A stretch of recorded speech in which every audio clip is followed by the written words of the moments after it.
Hello everyone, I am Tacet and welcome to the Gems of War stream. So of course, you all know the big thing that happened today. The Monk hero class was finally added to the game. This is a hero class for Shenteng that just got introduced as of several hours ago. Pretty great hero class. It's basically the second best in the game, very similar to that of Titan. And Sentinel hero class and things like that, in that it's a has barrier every brown while having a lot of really great utilities going with it. I do still feel like Titan will be used more often in this thing by quite a lot. However, it is situationally really good, particularly in Guild War situations and battles that are going to be going for longer durations, as it has much of a long game kind of approach rather than a quick kill kind of approach compared to that of Titan and other hero classes. So should have a lot of should be pretty decent. I feel like it would also have one of the highest win rates of any of the hero classes once it ends up hitting level 100. So it'll have a lot of potential in that regard. It's not necessarily going to be the quickest of options as far as hero classes are concerned. So a lot of areas it might not be used in, like for PvP and for various farming areas. But if you're looking to not lose, so like guild wars and factions and stuff like that, it's probably going to be one of the better options in the game as far as the hero class itself. We did a whole video going over it, but let's go over it a little bit more right now just to kind of recap this hero class. So of course we have a class event for it. I ended up spending 2,850 gems into it actually. That was enough to buy the last pack 3 times, and obviously all the way up to that point. That was 1,350, and then that pack 3 times, which is another 1,500 for 2,850 total. That got to level 67, and then I just manually grinded the rest out to 70. And yeah, as far as the class itself, has 3 trees: life, stone, and water, 3 elemental trees. All 3 of its traits are amazing. It has immune to mana drain, silence, fairy fire, and mana burn. On top of a bunch of other immunities that it has 20% dodge, which is pretty solid, just to help dodge some skulls and be better in first slot. And it's kind of interesting perk about it. Gains 3 mana when matching 4 or 5 gem matches. So any single time you take an extra turn off the board, including off of skulls, you end up gaining a bunch of mana. So you'll be able to go and do this over and over again with various loop teams. You're generally going to want to be using a weapon that has some amount of potential to gain an extra turn off the board. You don't have to, of course, with it. However, it is beneficial to do so, as you're generally going to be getting some amount of that mana back if you at least try for an extra turn chance, since every single time that happens, you'll be getting 3 back. Even if it's not the color you need, you'll still be getting mana towards your hero class, which will be pretty convenient, and it will allow you to cast your weapon more so than it normally would be able to. Unfortunately, this hero class doesn't have a natural half mana start. However, there is a troop that has an elf 50% mana start, and if you happen to have that laying around and have him traded up, that will help give this thing 50% mana start. However, it doesn't naturally have one, so do be mindful of that. For its first perk, all 3 is good. It has life, stun, and freeze. More often than not, you'll probably use the freeze. However, stun is also beneficial. Life is very situational, but depending on if you need more durability, you might consider it. Earlier on in the game, that'd probably be the best one. The later you get into the game, the less effective 8 life is compared to a stun or a freeze. With freeze probably being the most value, just because it can prevent them from getting some extra turns right at the start of battle, especially if they have empower options.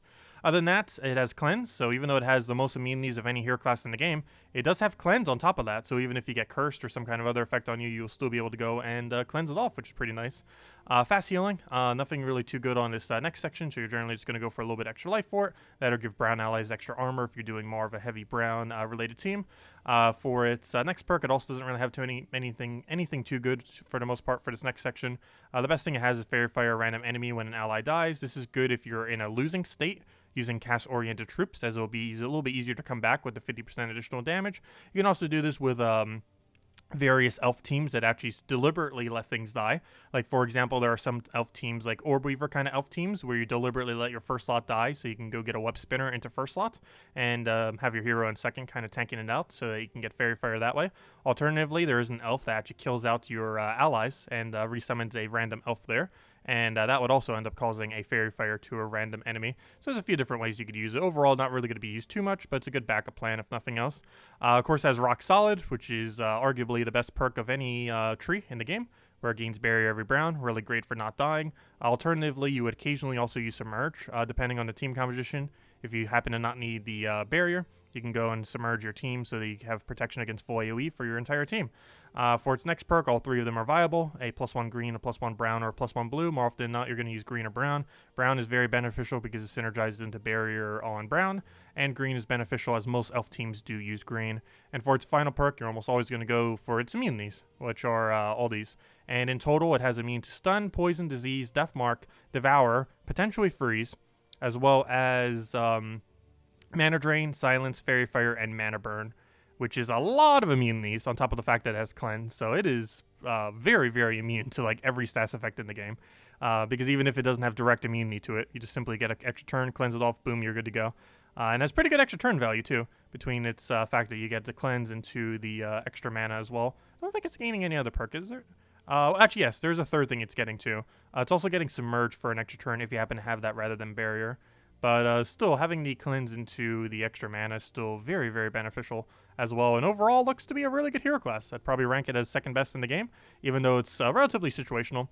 Guild Wars is probably the absolute biggest thing I would feel like it's for.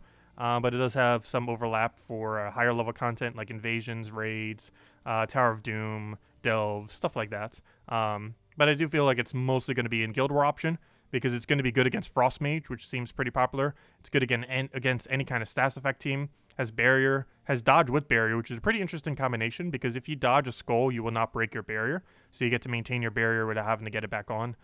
So overall, looks to be a pretty nice hero class. Definitely advised getting up. Also, they're running a gem sale for St. Patrick's Day. It's still not that worth buying gems. However, if you were to buy gems from the shop, I guess it's slightly more worth it now.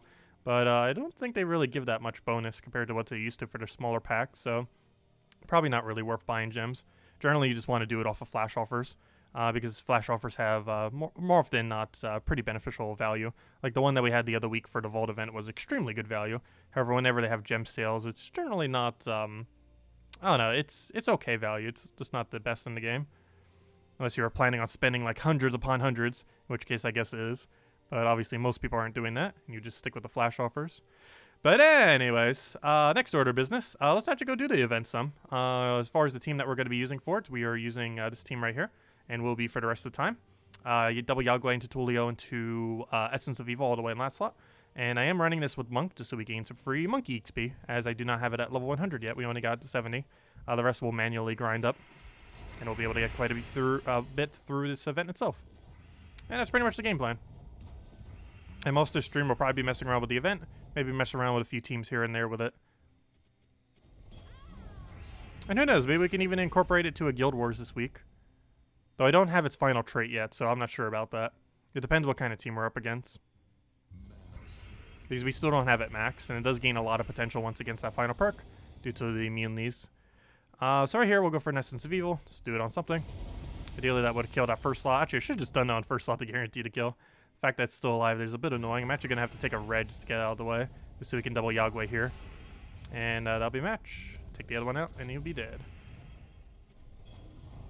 Oh yeah, you would have spent a lot of gems if you went all the way to 100. If you went immediately to 100, I believe it costs about 6,000 gems or somewhere around it.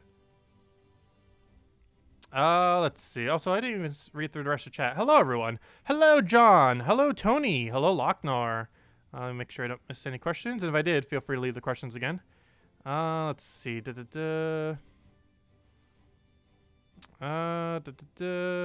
Yeah, I mostly go Titan, personally. And this hero class is very similar to Sentinel. I would honestly say it's better than Sentinel. But, I don't know. I guess it's situational, but depending on what you're doing. But I do feel like that hero class is almost in every situation better than Sentinel. Just because 20% dodge I do view as better than 40% skull mitigation. Mostly because you get to preserve your barrier whenever it does, and it's better against skull spam. While the 40% skull reduction will be a bit more consistent, the agile when it does trigger will be more beneficial. Also, hello Elite Gaming. Hello Isabel. Hello Drock Savage. Hello Paul. Let's see. Did someone dislike it already? That's funny. We like literally just started to stream. Hello Army X Tube. Hello Mehmet. Hello James. Good afternoon. Oh yeah, we did cover a video on it. If anyone didn't catch it yet, we can catch out after the stream or right now. But we did do a video going over everything with it, as well as some teams. So if nothing else, you might want to check it just for some teams related to it. Actually, I might as well go post the video to the thing. Because YouTube has that pinning thing, which I haven't been using too much, but let me go use it right now. So let me start this at 0, and if I get rid of this, this should bring up the video at 0. 1 second.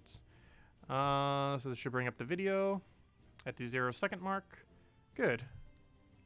Wait, why is there an extra thing on it? Hold up, 1 second.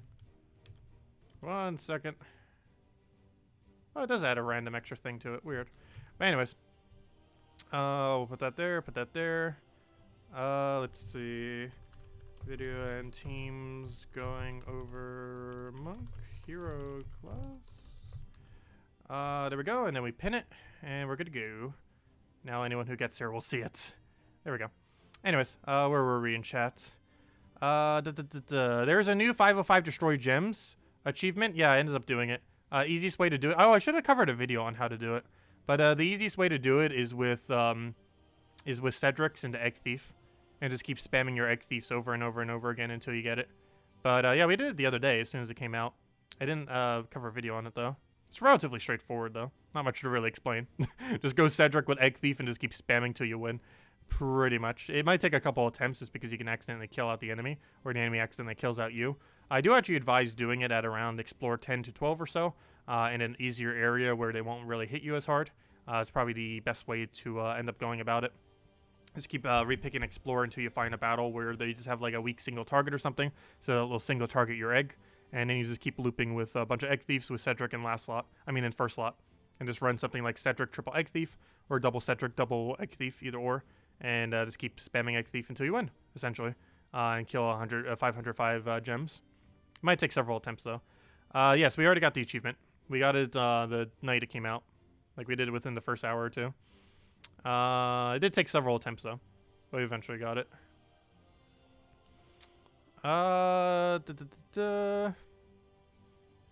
Yeah, I ended up going without Gree just because you can kind of let the Egg Thieves go a little bit. Hello, Remiford. Hello, Chaotic. Hello, Steve, and hello, everyone else. Welcome, welcome. I believe that was everyone. And hello, Zex. Anyways. Yeah, we got the achievement. Let me actually go show it real quick. It was, where'd it go? It's right over here. I think we got it already. All the way at the bottom here, probably. Let's see. Equip the first medals of season. There was a glitch with that where we got it automatically. But there it is. Destroy 505 gems of a single color in a single battle. Yeah, we've gotten it done. The only thing we haven't gotten done, of course, is the 100 elite levels, gold elite levels. That is extremely difficult to do in the current state of the game. I'm not surprised they released that. However, I'm surprised they released it so close to medals actually coming out. Just because I'm pretty sure so few people still have it. I believe Steam shows it as 0.1%, so enough people have gotten it that it shows as 0.1. But still, it's a very, very small amount of people. Actually, we can see the exact number right here. It should be 0.1 still. I highly doubt it's gotten higher. Let's see. View by stats. And, yep, 0.1. How's this one lower if we got it automatically? Though it might have been because it got confused with Cedric's. Plus, they might have fixed the glitch by now. It might have just been a glitch when it first came out. And the new achievements are never in the betas either, so we never get to beta test the achievements. Unfortunately. I'm actually somewhat surprised that this one's so high. 20,000 for total Underworld renown. With how low I see people's renown normally, I'm surprised it's actually that high. Oh, to grab here. We'll take Yagwe for now. Oh, I gotta worry about that Valraven though. Gotta be careful. Oh, we're about to get Essence of Evil up, so we can just go disable it. Here we go. Oh wait, whoops, we don't get to immediately disable it. I forgot, it has immune to silence. And the stun does not take place prior to it. Whoops, not too big a deal though. We'll kill it in this next cast because of Fairy Fire. That should be enough to kill it out there. So we'll go for just that, kill it out, boom. And then one more, we'll take it out. Let's do it on green. That'll be full mana. And then cast dead. Rinse, repeat, and go. And unfortunately, this team has no way to half mana start our Monk. Obviously, you could use a different hero class that isn't Monk. However, we are just using Monk in order to feed it more mana. I mean, in order to feed it more XP, I mean. Even though it gives us less mana. It's probably worth it. Just because we get some class XP for the main class we actually want. Plus, all the hero classes I need a level don't have half mana start anyway, so might as well just do Monk. Since it is a Monk event after all. There, we'll need one more. Easiest way to do that is just Tulio it. And then Essence it. And then that'll be match as soon as we cast them. Problem though, we didn't get enough mana. Fail. Always grab that and then kill it.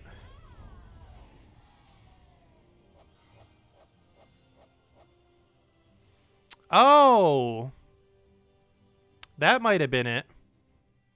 My bad. Yeah, I didn't think about that.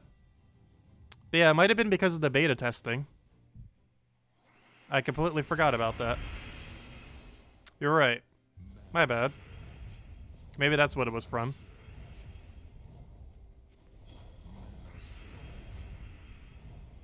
Let's see. I'll take that over for now. Because I did have it during the beta.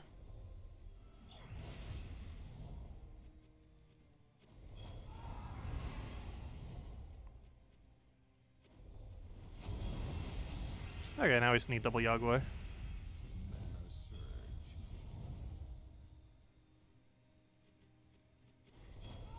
Yeah, so it probably isn't because of the beta. Because normally it would give it to you as soon as you use it. I'm pretty sure it's because it was tied to Cedric, if they haven't already fixed it. Because I believe all 3 of my badges were Cedric when I got it. So I believe if you use a Cedric badge, it might give it to you. Or sorry, I keep calling it Cedric. I mean, not Cedric. Orpheus. If you used an Orpheus, I believe it would have given it to you. And I think the reason for that might be because of the name change to the medal.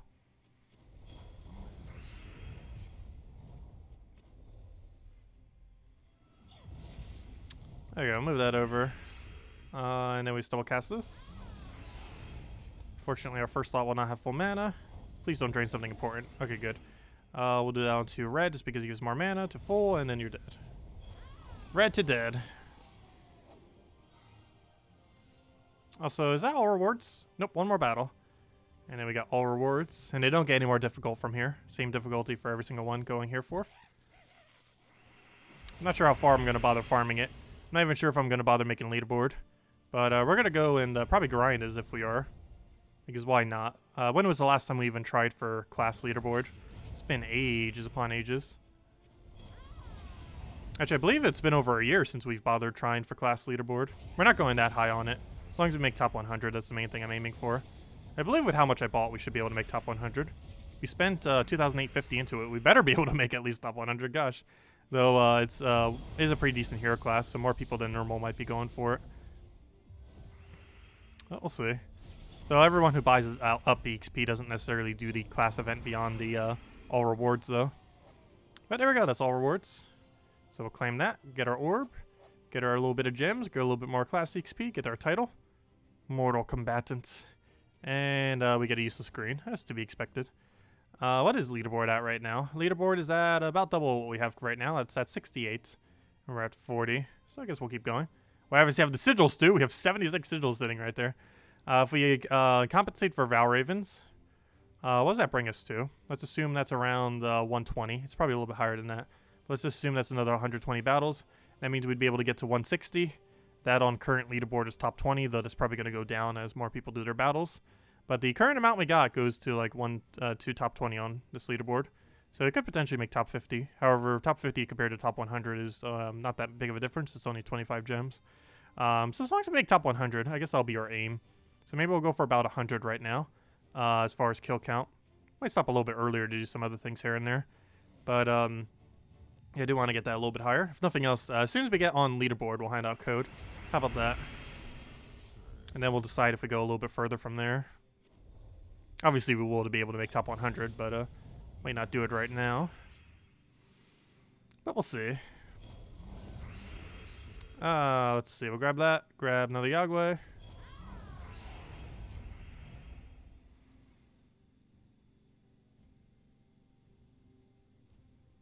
Let's see. We got an essence on there. I tried to do that. We could just double Yagway him. Because that won't be enough to kill first slot. Oh, yes, it is. Never mind. Nice. Also, what medals am I even running right now? I believe I'm running them correctly. Actually, it might be more beneficial to go for life in this situation. Well, actually, what's his boost ratio? Never mind. Magic's actually better. Isn't his boost ratio 1 to 3? If it is, then Magic actually gives us more value then. Because Magic will give us 8 damage, whereas the 16 life would only give us 5. It's not that much of a difference, but it's still different nonetheless. Man, anyways, let's keep going.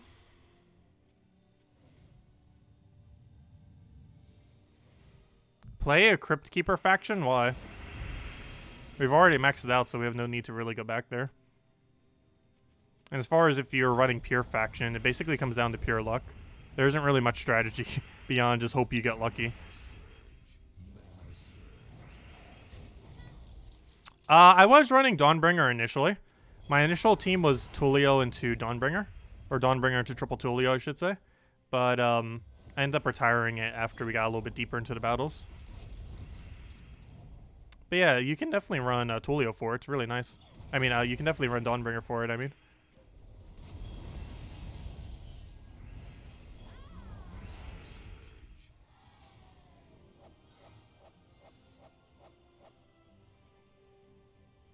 Do one with a Cedric room and look at the gold in game.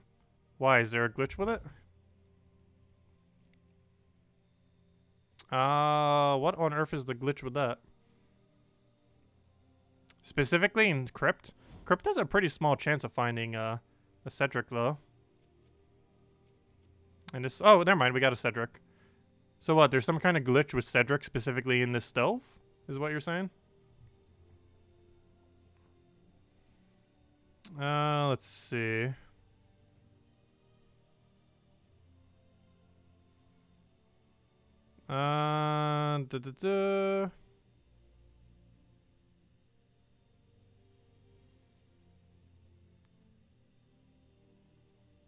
If you do a Cedric room, you get a max of 1,700 gold, and this applies to magic bonuses scaled by gold. Normal gold is earned from battles.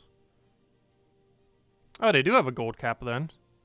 So you're basically saying if you got a bunch of gold stacks and then got the Cedric, that would end up capping out. Oh, it only worked in Crypt, or it only glitched in Crypt? That's weird. That's very strange. But yeah, I guess they might have tried adding a gold cap just so people couldn't, like, infinitely farm the gold with a bunch of 100%s. That's kind of strange, though. That it's capped in some areas and not capped at others. I'm not even sure if they ever even intended to have a cap on that. There's never any patch where they mentioned it.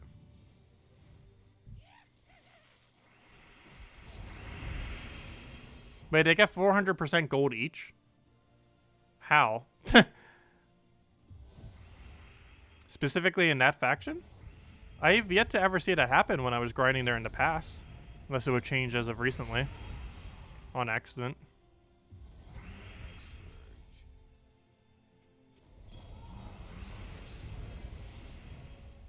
So what, you just do a Cedric room and then your gold gets gigantic?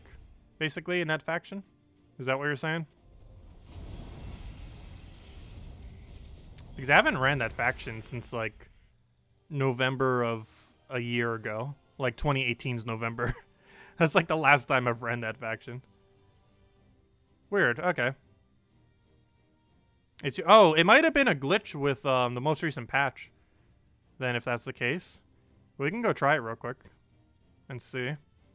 Let's see if Crypt has anything good to even use. What's the restriction again? I believe it's purple-red.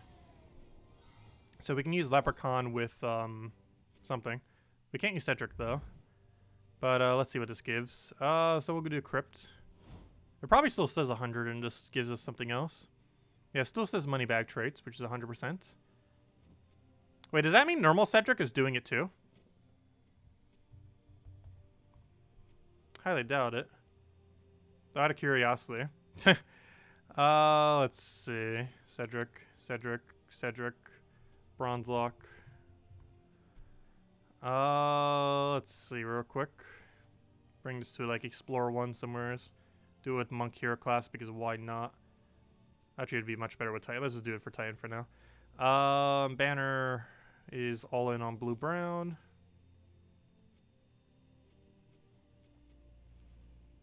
There we go. We'll go with that. Okay, let's just see if it does it for this. I'm pretty sure it's only the perk, but we'll see. Where's a good easy place for this? Drux zoom at 1.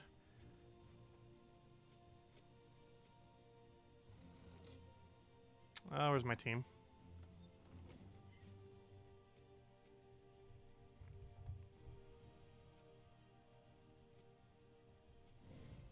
Okay, so let's see this first. Okay, so that's still normal. So nothing different there. So I might as well just retreat. That's just a normal everything. Okay. But let's go test in a Delve. Where am I going? Let's go to Crypts. Let's rush immediately to Cedric, which takes 3 rooms. Let's do it with a team that actually has a gold gain. Let's see. Leprechaun.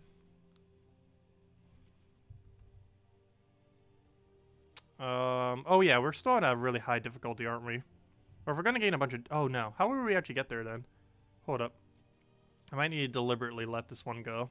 Oh, but then we don't have Cedric. Well, I kind of have to use something weird then. Because I still need to have the capability of killing 500. Let's just go with Greed then into something. So we'll go Greed, Mountain Crusher, Iron Gut. Oh wait, Iron Gut can't be used here. Zugoff. And like one other option. Let's go Skull Spammer that's not Zugoff. Let's see. I think we're actually gonna go down the Monk route here. Monk. Okay. And what's the other thing we need? We need yellow and green. Because green doesn't really count. We just cast it once and that's it. So we need a yellow green. So a yellow green red or a yellow green what's the yellow green red mythic? We need yellow green red or yellow green purple. Oh wait, Wild Queen. Oh no, Wild Queen's not yellow green purple. It doesn't have yellow. What is the mythic for it? There's no way to check while we're in this screen. If I leave the screen, it's gonna revert back my team. They really need to change how the search feature works. Those locks that they have on it makes it really weird to try to search for things here. Okay, let's just do it by rarity then. Let's see. Where's rarity? Okay. Weaver, technically, though it wouldn't really work that well. Though it gives backup web spinner if nothing else. So there's that. So it was yellow, green, purple, and yellow, green, red. So this could give extra stats to Zugoff, and we could use it as a backup tank. I don't think I want it, though. Yellow, green, purple, yellow, green, red. Oh, yeah. We could just use Aurora. There we go. We'll go down that route, I guess. Just do it that way. And just do it with a really tanky monk, and put our mana into purple. So we'll go like a purple-brown. Does that exist? Yes, right there. Oh, but mine is blue, though. Oh, I technically don't need brown. Well, actually, +1 to it would still be beneficial. And I'm looking for brown-purple. What do we have for options here? Minus yellow, that's fine. +2 brown, +1. Oh, actually, no, I'd rather go for that. Even though it's -1 blue. So we'll go with this. Don't think we need to change anything else. This should be fine. Alright, let's go test this real quick and just see.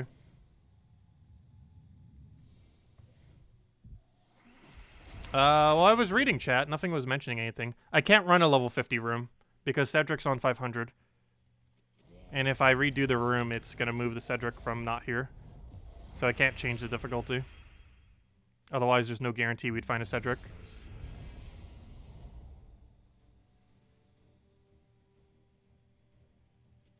Yeah, when you go out of that screen, the thing will work.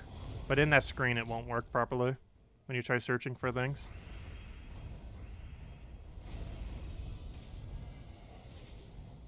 No extra turns? Oh, there we go. I was going to say, should be somehow an extra turn and all that mess. Hope should have taken that blue extra turn. Whoops. Let's see. I'll take that for now. Get our full mana. Ideally have a follow-up here.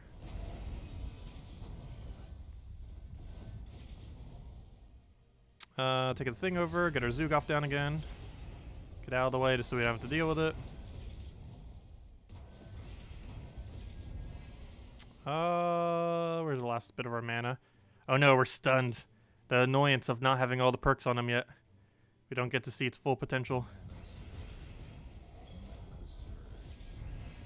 Alright, there's our 3 mana for an extra turn. Unfortunately, that's not full mana, but we could do that for purple extra turn. And then he's dead. 1 down, multiple to go.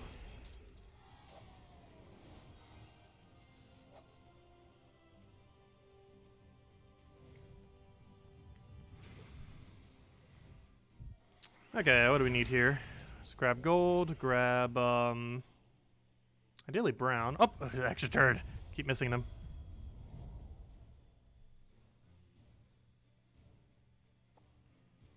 Grab our brown over, get our mountain.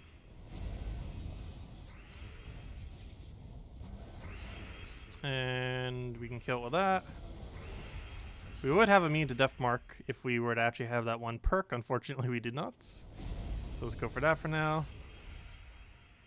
Get another mountain in there.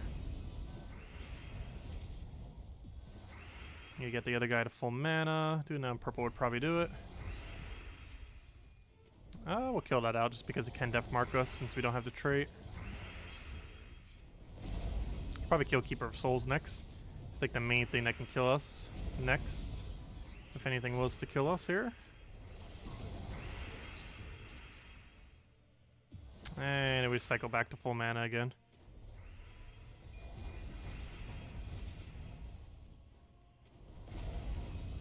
Come on, 1 mana short. Why you do this to us?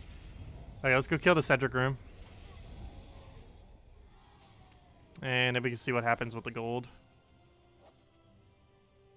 Oh, oops, never mind. We have another room in place. I keep forgetting. This one over here. This was actually the first faction ever that had a treasure room. It was the 3rd faction ever added to the game. The first one to have treasure room.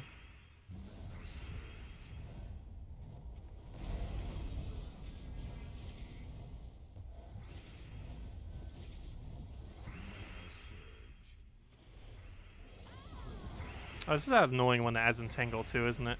It's gonna be annoying given that a lot of our damage is actually based on skulls. Luckily our first law has cleanse, so I guess that actually won't matter as much.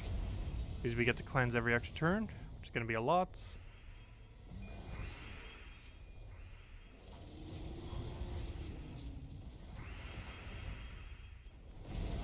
Yeah, Monk has a lot of utility, to say the least. I'll take that for now. Get a mountain. I feel like Essence of Evil is one of its better weapons, though. It's because it has a lot of extra turn chance while having a really high impact. Because Mountain Crusher will keep getting its mana up a little bit too easily.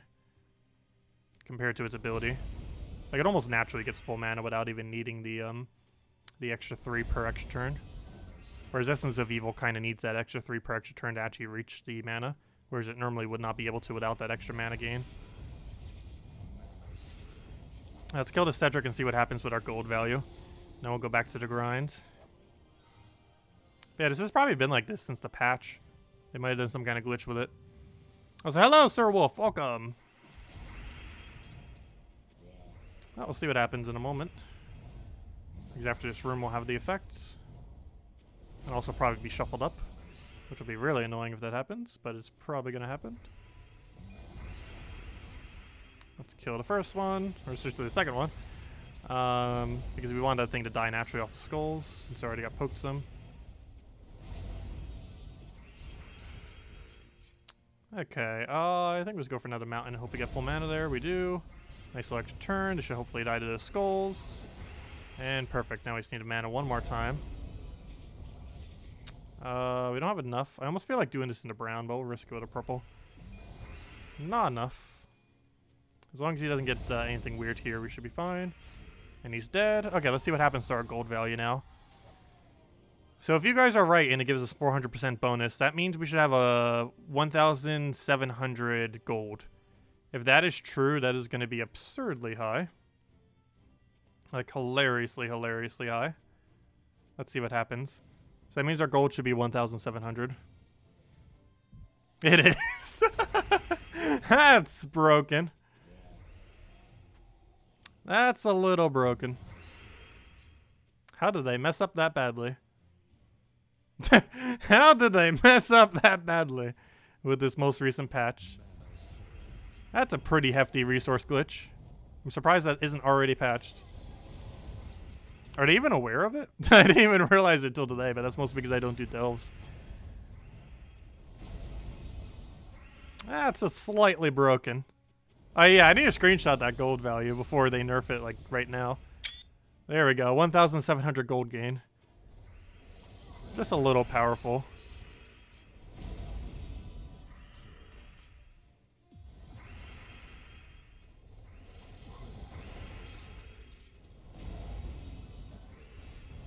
I'm curious how much gold we get for the end of this battle. Okay, how much do we get? Okay. So it looks like it hit a cap, as people were mentioning earlier. Because if our gold multiplier was to actually apply to that, we would have gotten like almost like 3,500 or something. But yeah, it does appear to be capped. And that cap actually doesn't make this that much stronger then, if it's capped like that. Because with my normal bonuses, I believe when I use a Cedric with the full gold gain, I think I'm getting around 1,200, 1,300. So this only gives a few hundred extra gold. So it's not that big of a difference. Even though it looks like a big difference, it's capped in a way where it's making it rather not impactful. So this glitch, while it seems extremely huge, is not affecting the gold economy that much until they fix this. So that might have been why they didn't do an immediate fix. Because you're only getting an extra few hundred gold per battle. It's still a lot, obviously, but it's not as much as if it gave you the 1,700 and in the multiplier. It seems to be capping it at some point. But still a lot of gold nonetheless. But yeah, normally before it would have given like 1,200, 1,300. So it's obviously higher, but not much higher. Because it seems to be capping it in a way. Maybe they knew they would eventually have some kind of glitch, so they put a cap on it. I don't think it's the same amount of gold.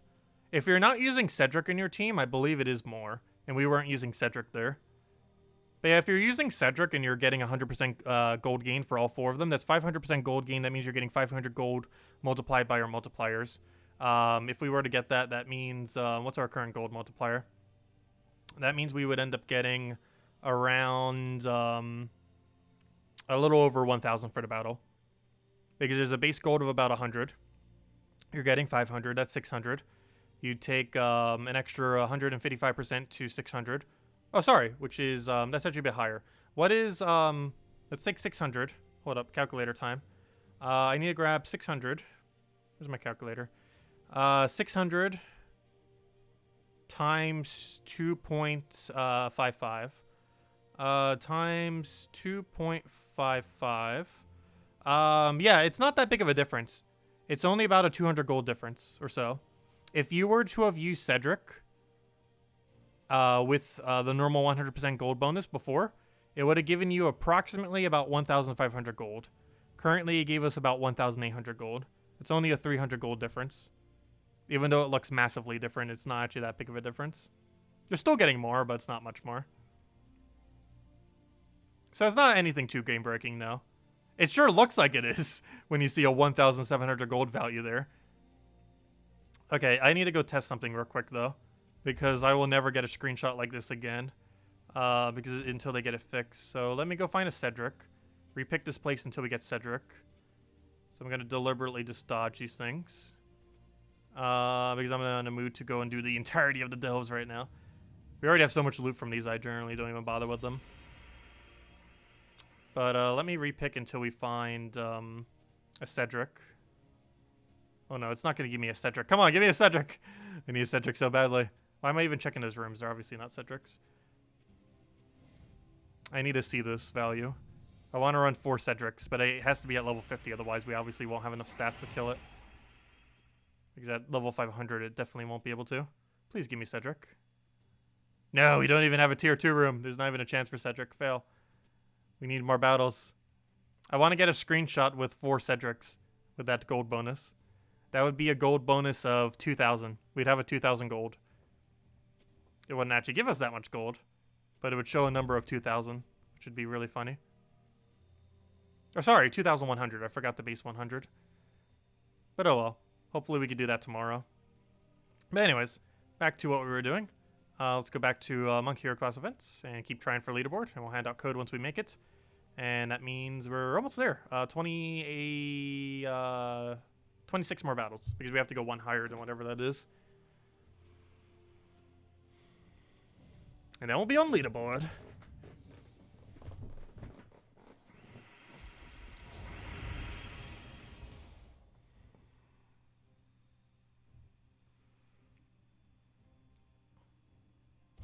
Oh, so you don't actually gain any gold beyond a 500 bonus? That's interesting.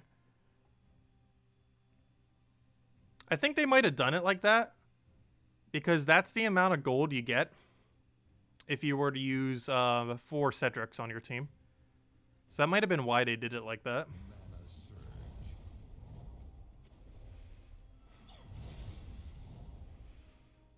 Let's see. We'll go for that for now. He loses his turn because of the almighty freeze coming in. We'll get an essence on him. Why not? Here, have an essence. Oh yeah, you have impervious. That essence did very little. I cursed him though.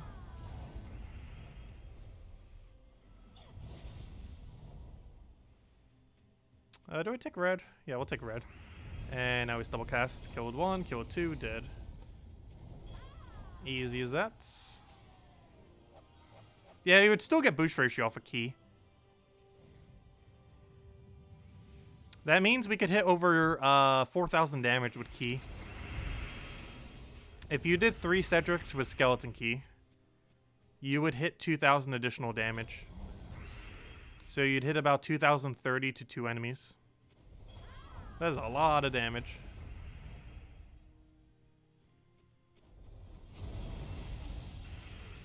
Not even Explore 500 would survive that.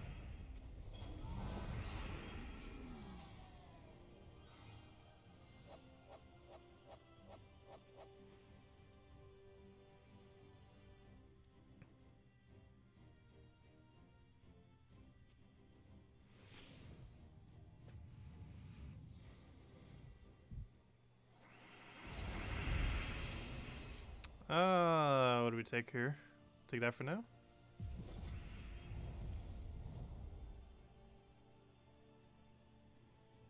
I don't think that's an intended change at all. I haven't actually heard anything about it until today.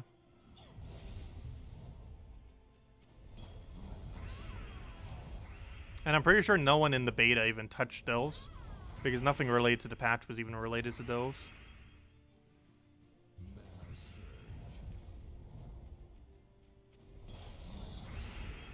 I'll see you, Maxwell. I'll catch you later. Thanks for stopping by.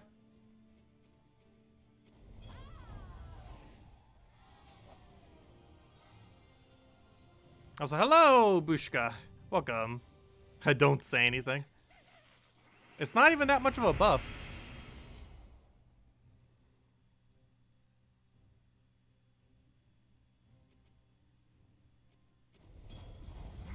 Yeah, I do find it kind of odd.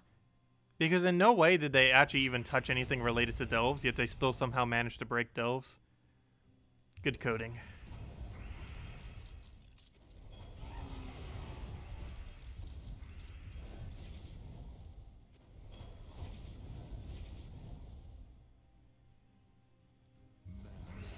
Yeah, I assume something that obvious would have been reported pretty quickly.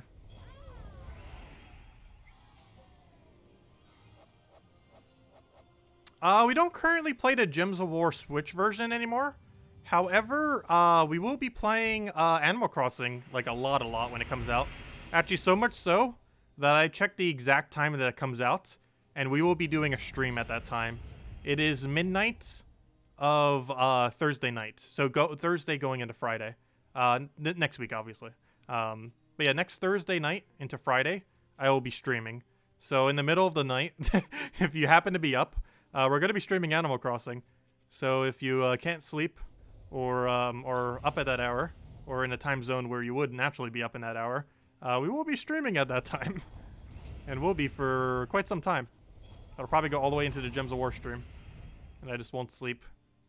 Animal Crossing is our sleep.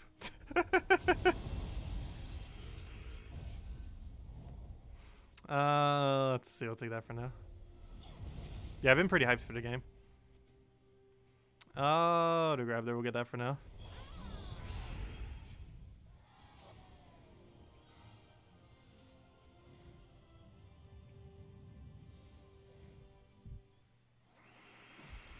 Also, that day is the same day that we get our first Invasion weekend event. As you guys know, Invasion events in the past used to be a week-long guild event that happens from the Monday reset to the following Monday reset. However, now it's a weekend event that happens from Friday to Sunday, and the first one is on the 20th.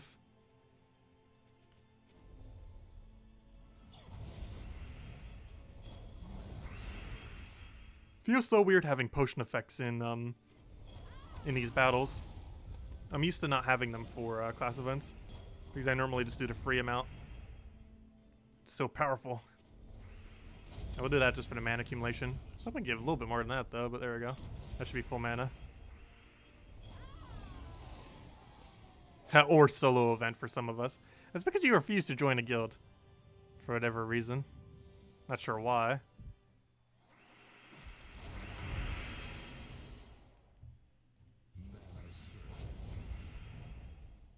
Oh, that would be a bad idea.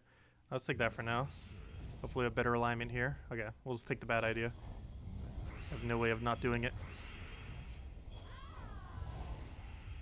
Don't have a bunch of mana next turn. For now, let's take a red. Actually, probably shouldn't have taken it. That was aligned, wasn't it? We would have gotten Yagway up if he didn't ruin it. He probably would have ruined it by then, but still. Should probably aim for the other one, but that still works. So now we just double Yagway and he's dead. Do that, boom. Do that, boom, dead. A little bit of AoE that does almost nothing.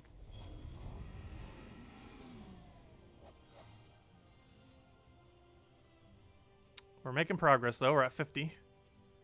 Still got 23 to go to leaderboard. Why do we have 3 guild event within 10 days? Because invasions are now weekend events. It's actually the first weekend event in the game's history that is guild-wide. However, raids and Tower of Doom will also be the same thing eventually on weekend events. They will be weekend rather than week-long eventually. However, at this current moment in time, it's only invasions.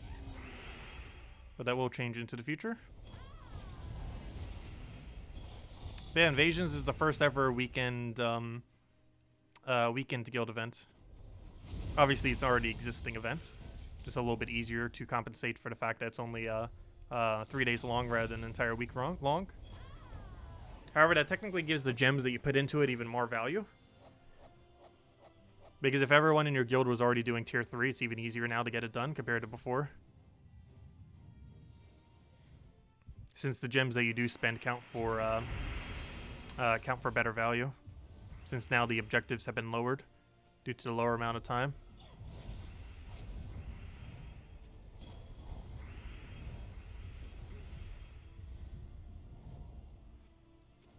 But yeah, basically what will happen is now the Monday events.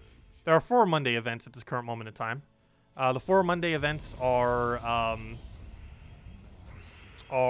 Guild Wars, Raids, Tower of Doom, and a new event that changes every single month. I'm just calling the lore events that they end up adding. The first one being this Monday. So those are the 4 events. But now we have a bunch of weekend events. Invasions has been moved to weekend. We have Bounty Hunter weekends. We have Vault event weekends. And that's everything, right? Yeah, Bounty Hunter, Vault event, Invasions. What, I feel like I'm forgetting one. Wasn't there a 4th one? Because I thought there was 3 before. Well, I guess technically, it's not really an event, but technically a new mythic coming out, I guess, is one. It's not actually an event, but, you know, it's still something eventful. Something happening.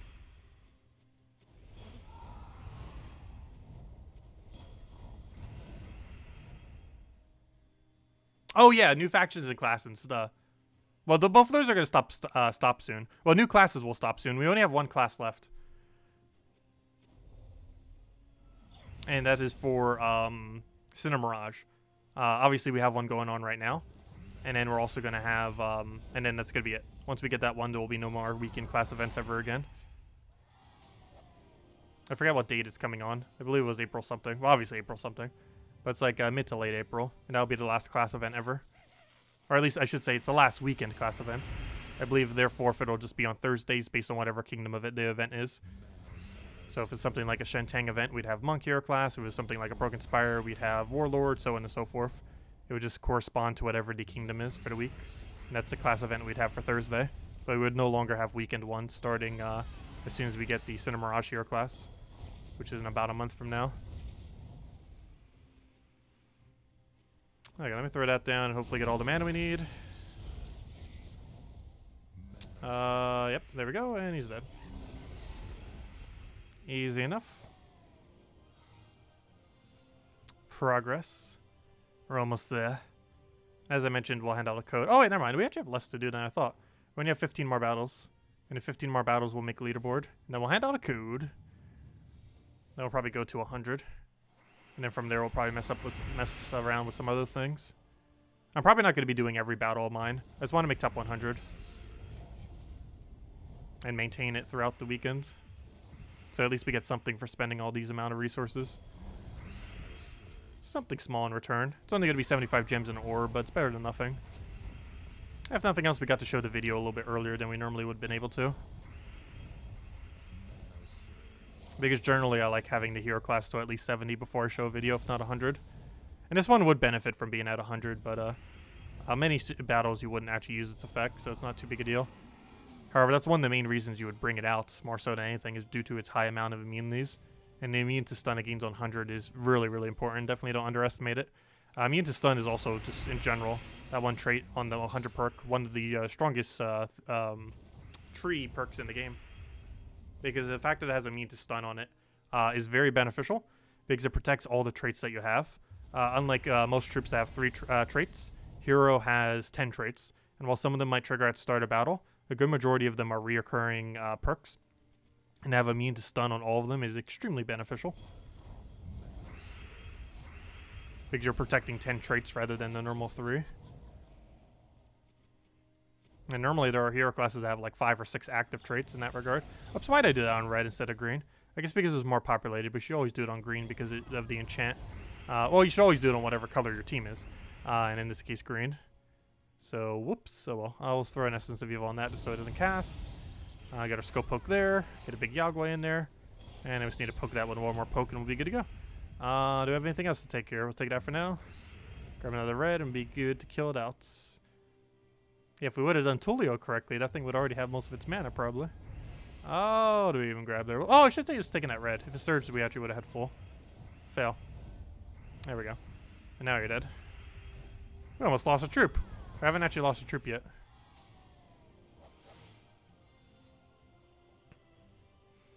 Yeah, Guild Wars has some of the hardest battles in the game, so you gotta be careful. Fear of Guild Wars is very common, yes. I feel like a lot of people are scared of Guild Wars. It's because it's probably the most intimidating game mode in the game. It's because of how competitive it is, as well as how difficult some of the battles are. It's like the most difficult battles in the entire game, not counting level 500 pure factions. But those are artificially hard. The ones in Guild Wars are just hard. Let's see. I'll take that for now.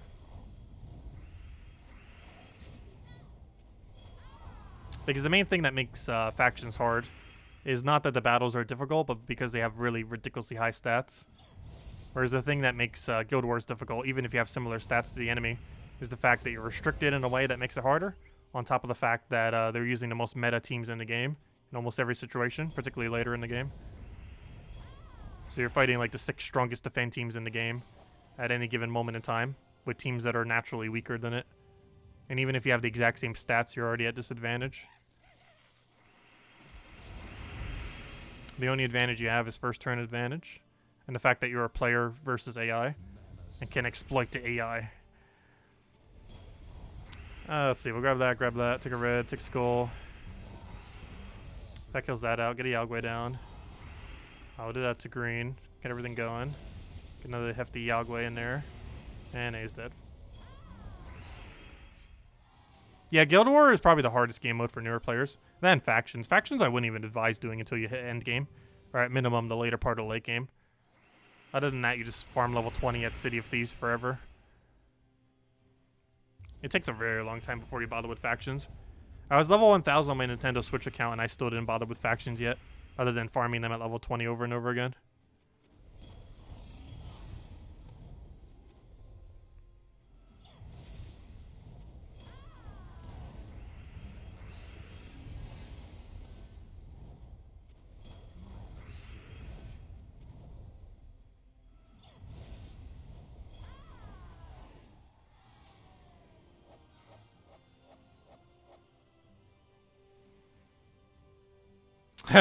You delete your account before you ever do Guild Wars. Ouch.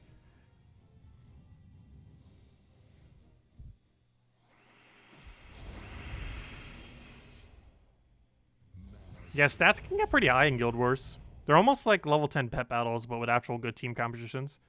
Actually, more like level, there's only 8. More like level 7 pet battles, actually. The one before the last one. They have like the stats of that combined with insanely good team compositions.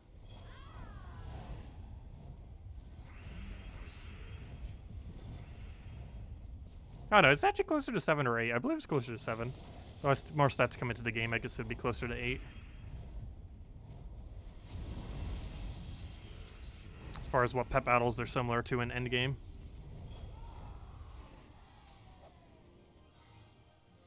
Oh, sorry, it was James' question. My bad. And if I missed any other questions, feel free to leave it in chat. Let's see. I don't even see a James question. Let's see. Oh, I can't remember the ideal team for City of Thieves. Pure faction. It's double of the legends into mana generator, skull spammer. Alternatively, you can also run the legends into skull spammer, mana generator, skull spammer. You do not use the cat. You use everything but the cat. But yeah, either double legend into mana generator skull or legend skull mana skull. Either or. I believe most people go with double legends just because it's safer. Double skull is fun though, because you get more skulls, but it's riskier. It's riskier but quicker. So if you're low on sigils, you might want to just do it at do it with double legends. Let's see. We'll take that for now.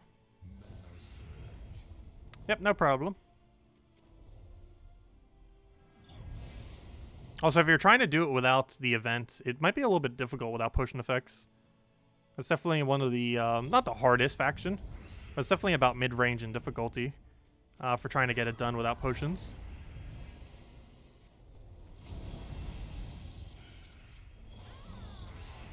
You're wondering, are devs aware that sometimes pet events notifications is not showing up? I believe they are aware. They haven't done any fix for it. But yeah, I ended up missing a pet yesterday. It was one of the Forest of Thorns pets I needed 5 more copies for. It never gave me the notification. We were streaming for like 20-30 minutes, and then it's like, oh no, we only have 1 minute left on the pet. But yeah, the notification doesn't work sometimes. Which is unfortunate. They'll probably fix it eventually, but this patch didn't do anything in that regard. Unfortunately. Yeah, it gets a lot of skulls. The skull spammer, I believe, gets 14 cap skulls. It's either 14 or 16, I forget. It has a base value of 6, but with gold boost ratio of 40, I believe it goes up to. 30 or 40, I believe it gets its full value. And I think at that point, there's either 14 or 16 skulls, somewhere around there. The skull spammer from City of Thieves.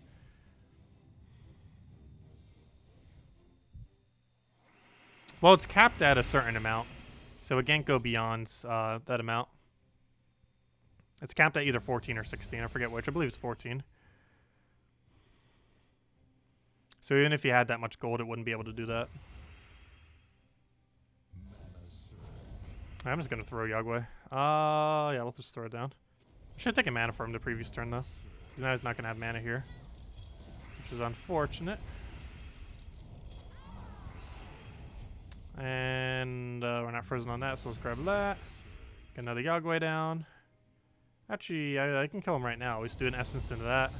And then Yagway it down. Because we'd use essence to make sure we kill last slot out with the additional 50%. Ends up working out pretty nicely. Let's see how close are we to leaderboard. I did say we'd hand out code once we hit it. And we're close. We are 10 battles away. Or sorry, less than 10 battles away. We're 7 battles away. Very close. It's kind of weird how it gaps from 68 to 70. But we're almost there. 7 more battles will do it. Unless leaderboard goes even higher. In which case, 9 battles will do it.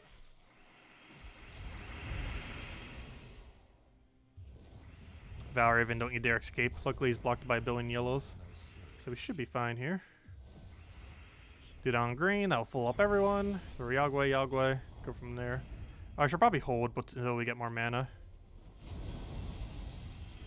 Okay, do we have alignment? Please have alignment. Give us alignment. You know you want to. Just let us end it. That is not aligned. And he got a resummon.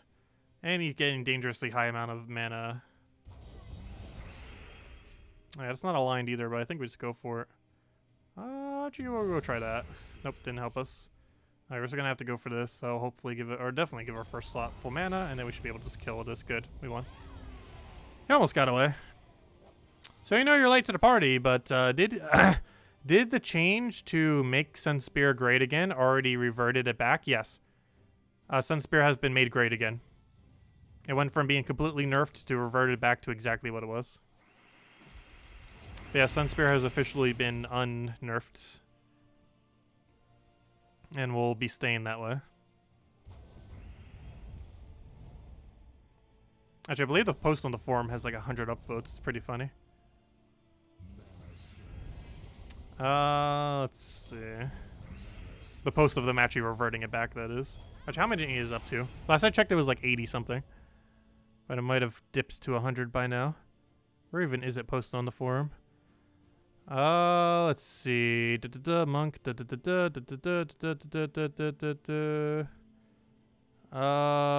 know it's here. Where'd it go?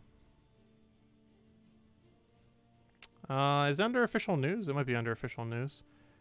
Official news. Sunspear changes. It's at 85 likes. How has it not hit 100 yet? Actually, it's pretty much at the same amount of likes that it was before. I guess it all got all of its likes initially. So hello, Chad. Actually, I think it might have been the highest amount of likes any dev post has ever gotten on the forum, which is kind of funny. That's how much people wanted Sunspear back.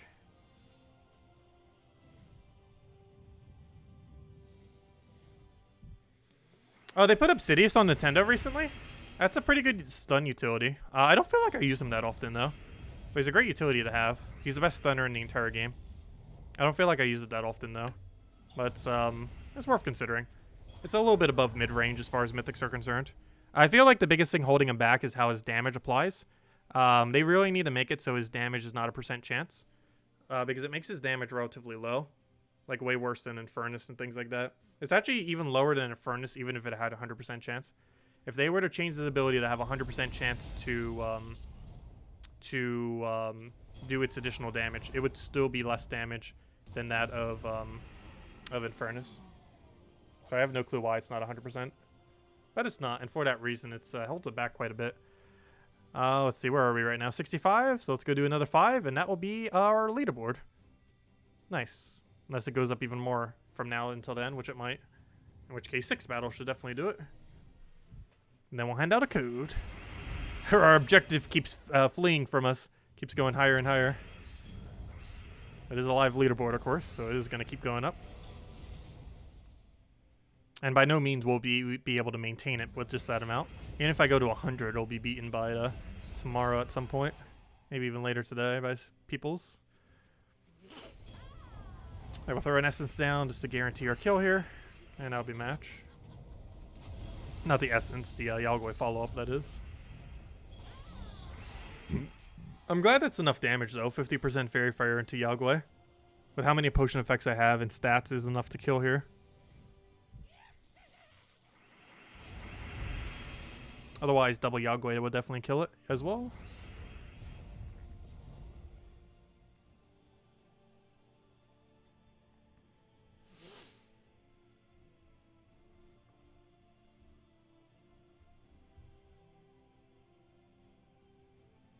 What does the thing mean in my Discord thing?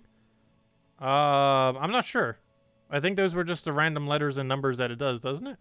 Unless you're allowed to do a certain thing.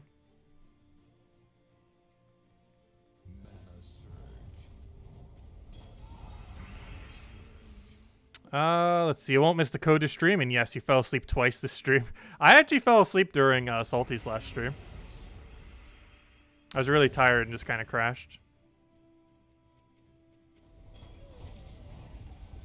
Let's see. I'll take that. Because I normally listen to it while, if I'm not currently like doing something, I'll like listen to it while laying in bed, and then I'll just like fall asleep to it.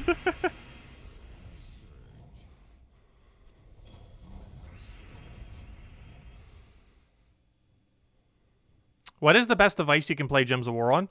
Either PC mobile because it's cross-platform and has a lot of different ways that you can play it, with PC probably being the overall best version, and Switch version.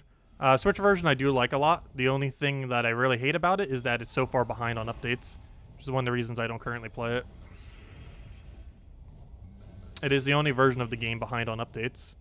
But I would say PC mobile is overall the best, just because it has the biggest player base, and it still has that mobility aspect. And PC is just the best way to play it, just because it has the most amount of options to play. You could do it with controller, you could do it with mouse, keyboard, you could do it with, you know, anything that you can normally do with a PC. Let's see, I'll take that for now.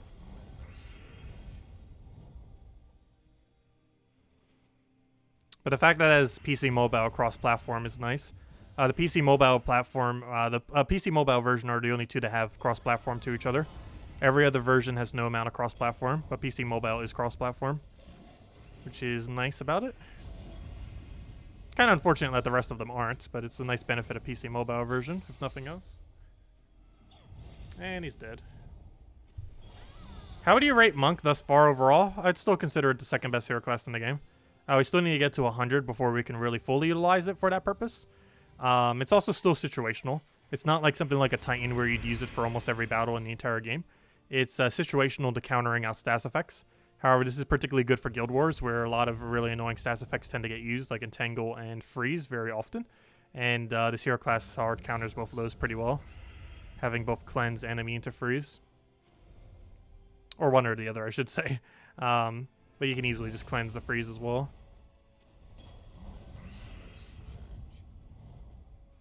Yeah, 1000 is max stats. They did this about a year and a half into the game or so, like around the time they added the first ever difficulties to the game. But yeah, it used to be able to go infinitely, and I mean like literally infinitely, like to any amount, like literal billions. But I know we tried.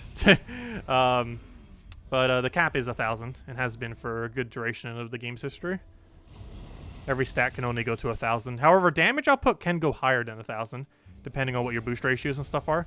However, your actual physical stats, like magic, attack, HP, and armor, can only ever reach 1000.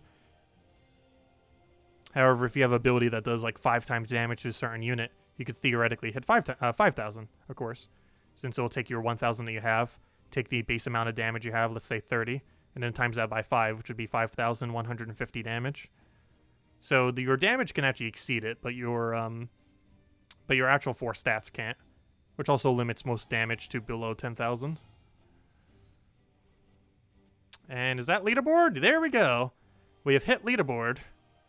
We are currently in top 70, or I mean, in top 87 with 70. And then we'll probably go for 100 for now, and then mess with other things. Oh, if I go for 100, I'm gonna feel so obligated to go for top 50 because we're already gonna be so close. We'll see. But yep, there we go, 70. And I did say once we hit 70, once we hit leaderboard, we'd hand out code. So let's go hand out code. Let me just find where my code section is. Why does it keep hiding on me? I need to organize this. There it is. Oh yeah, I didn't mark down where my last used code was. I believe it's the code underneath this, but just to make sure, let me go test this to make sure that it works. We'll go for that. We'll go for that. Does it work? That one shouldn't. We already knew that, but this one should. And if this one doesn't, then I forgot to mark it. Nope, that one works. That's what I thought. Good. Just didn't want to skip one. And here you guys go. Here's the redeem code. Use it on gemsofwar.com or for the game code section. Your invite code can be found underneath your settings menu. Right over here in the bottom left corner. Oh, I gotta take tribute first. There we go. Nice. 11 gems. 12 tribute. But your invite code can be found underneath the bottom left corner right over here. Whatever your game says here is what you end up putting in. The redeem code is right over there in chat. Just copy paste the AOL and all the other letters. Oh, that's funny. AOL. Does anyone else remember AOL? Ah, good old days. I'll have stories to tell my grandkids about AOL and how wonderful of a service it was. Actually, I was using dial-up until 18. So, like, way more so than other people. Like, I didn't actually stop using dial-up until 7 years ago. So I've been using it for a very, very long time. Like, more so than the average person would have. But anyways, where was I? Oh, yeah, so there's the redeem code. Enjoy, everyone. AOL was slow, but its connection was actually pretty consistent. Oh, wait, I don't want to do those yet. Let's go back to farming the event. I want to go to 100 at least. Since we're going to be so close, I might just go for top 50 as well. While we're already going to be there.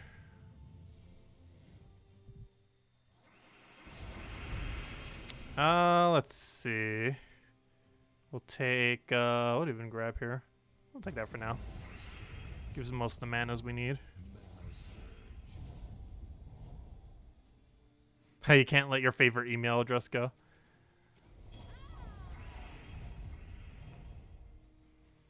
Let's see. I'll take that for now. Oh, wrong way.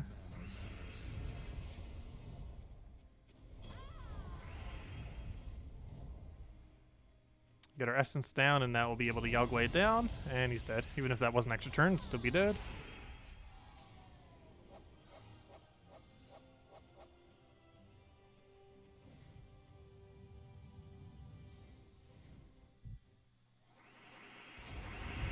Yeah, I wasn't talking about like the AOL email service. I was just talking about like the actual dial-up service attached to it. I feel like most people don't use an AOL email anymore, though. I feel like Gmail is like the most popular these days. I know there's a breakdown showing the amount for each one. I think Yahoo and Gmail are still the highest, and AOL has kind of just like died out completely.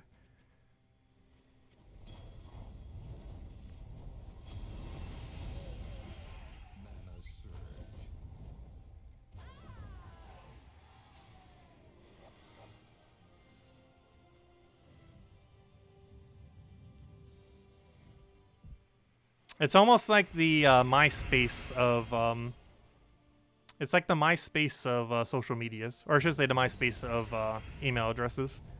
AOL, like it still exists, but like it doesn't.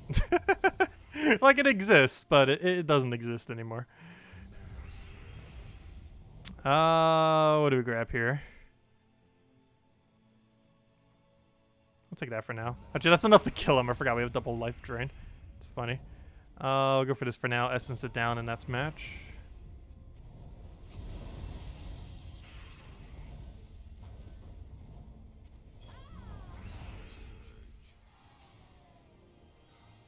Is AOL still the third? I did not realize that. What is better to message, forum, or Discord? I don't know. What are you sending? Probably forum. Oh, either or, direct message on either, I would say. I definitely check the forum more than I check my Discord, though.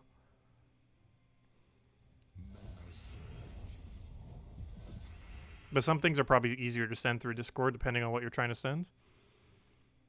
Alright, let me just guarantee kill this thing with Fairy Fire. Get the setup for that.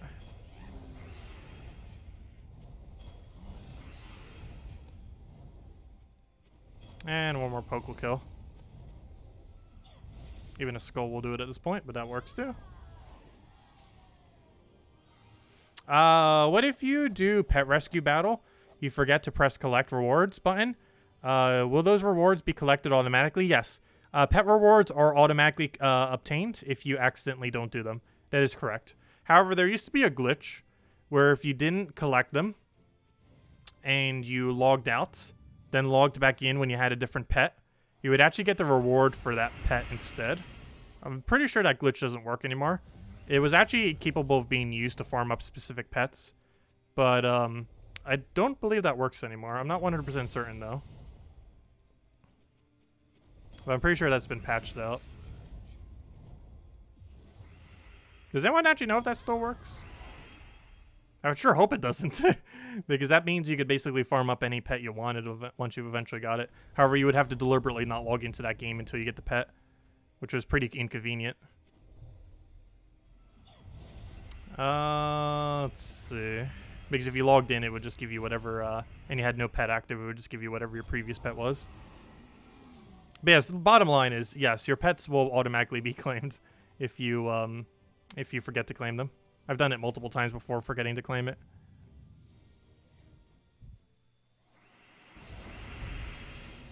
Yeah, they always get sent to your email, or I mean to your mail.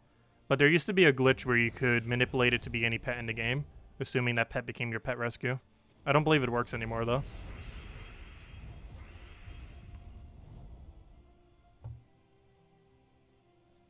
Let's see, we'll grab that. Get Yagway down.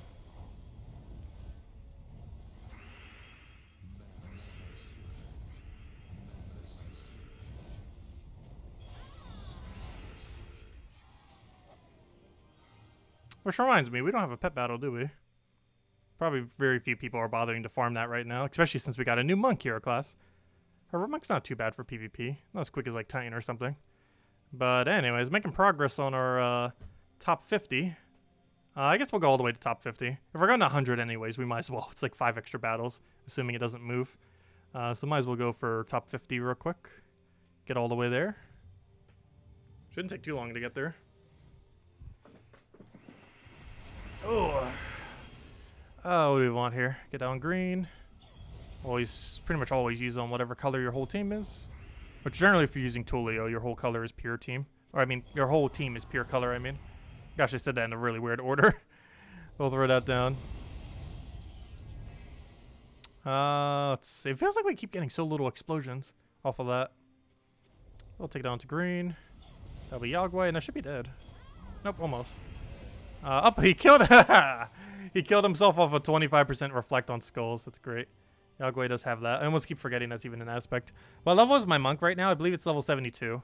We got to 70 for the video. And yeah, we're at 72 right now. Obviously, we want to get to 100 as soon as possible.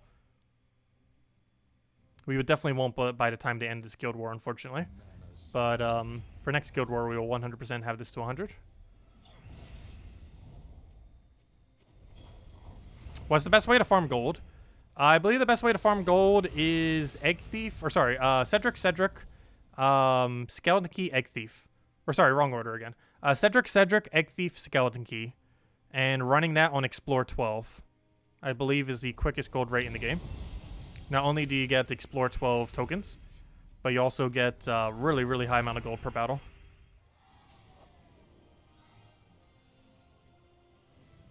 Because not only are you getting the high amount of gold for doing the team that you're using with Double Cedric, but you're also getting a high amount of gold for doing Explore 12. And both of those trigger simultaneously. And if you can consistently win battles in under a minute each doing that, it's around, I believe it's 400,000 or 450,000 gold per hour, somewhere around there. Which is about 100,000 quicker than doing Explore 12 normally with Quick Kill. Oops, I wanted to use on last slot. Didn't see the stealthy fail. Mistakes were made. We just skull it. There we go. Yeah, looks like I'm about to gain a hero level 2. You know, the big level, not the class level. We're getting there. Slowly but surely. What do you even grab here? I'll take a, what do I even want? I'll take a red for now. Get that going. Why is Egg Thief in front of your Skeleton Key? Skeleton Key with Thief has 30% agile. Main reason is because if it dies, you wouldn't lose your damage source. Whereas if your Skeleton Key dies, that's the way you win. So if that dies, you're kind of out of luck. Egg Thief can theoretically win without Skeleton Key, but it takes forever.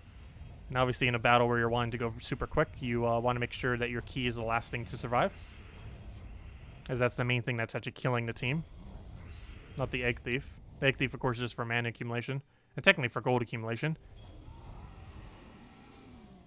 Because that's how you end up getting the max gold as you go through the battle. Key gives it too, but Thief does more than Key throughout the battle. Key would normally give you, I believe, 40 gold throughout the battle, whereas Thief covers the other 60.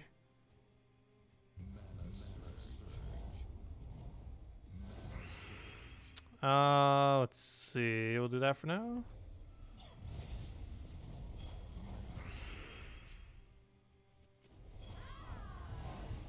Yeah, as far as Thief Hero class, some people don't have it leveled. It definitely is worth considering getting up, though. Thief Hero class is one of the better hero classes in the game.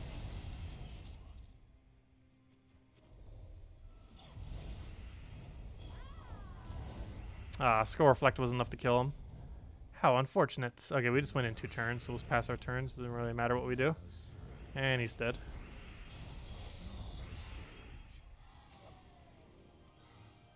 Oh yeah, I forgot. We get 2 trophies per battle, too.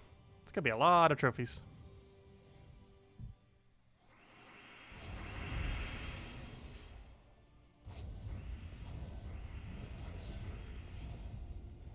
Yeah, we'll get a Yagway down. Why not? Get all that going. Get a... what do we even want here? Get a Tulio into those. Oh, actually, I shouldn't have done that. I didn't realize he was already that high on mana. Whoops. Mistakes were made.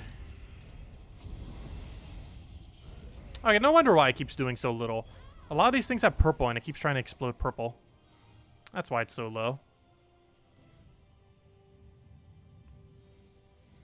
There's a couple of these battles have last slot purple.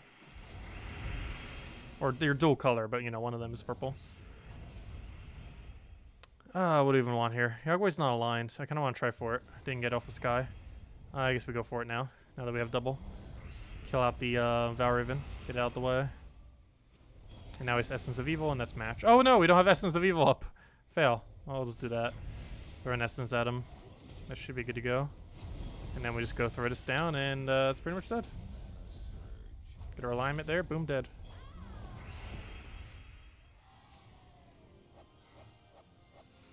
You don't need excessively high stats to do that. You use your Cedrics as meat shield, and then your Egg Thief creates infinite eggs. Ideally, you would have enough stats that your Cedric and Egg would survive 2 hits. But even if they die in 1 shot, you can still end up doing it. Because your hero and Egg Thief both have stealthy. So as long as you have an egg in your first slot after your first Cedric dies, you should never really die as long as you can keep getting eggs quick enough. So even with lower stats, it would still technically work. Though, yes, it would be harder with lower stats. Ideally, you would have at least enough stats that you can survive 2 skull pokes. But do keep in mind, if you needed to, you can set plus 24 HP or armor to try doing that. And as of Monday, you'll be able to set 3 Arachnias as well. Or not Arachnias, 3 Seasons. Seasons gives the same amount of durability as something like a going all in life or all in armor, but you also get 12 free attack for it. Not like you would really need it, but hey, it's a better benefit than otherwise, if nothing else. What do we grab here? We'll take that for now. Should grab that yellow, but not too big a deal. Grab all that mess. Get all of our mana going. Do it again. Nice. Really great board. Ideally, we'll get that every time. We don't need that much extra speed, but it definitely helps. Did it on Valraven. He doesn't get silenced, but he still gets fairy fired, and he's dead. Easy as that.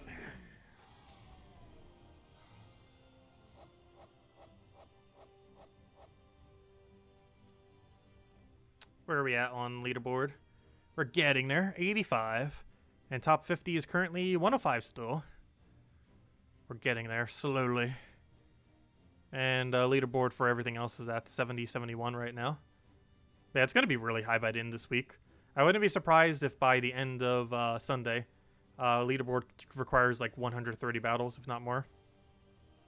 Like us going to 100 will not be enough to maintain it throughout the weekend. Well, we'll see how far it goes. Obviously, we still have quite a few battles to still use. We still have like, what, 50-something? Obviously, I probably won't be using all of them. But, yeah, we'll see where we go.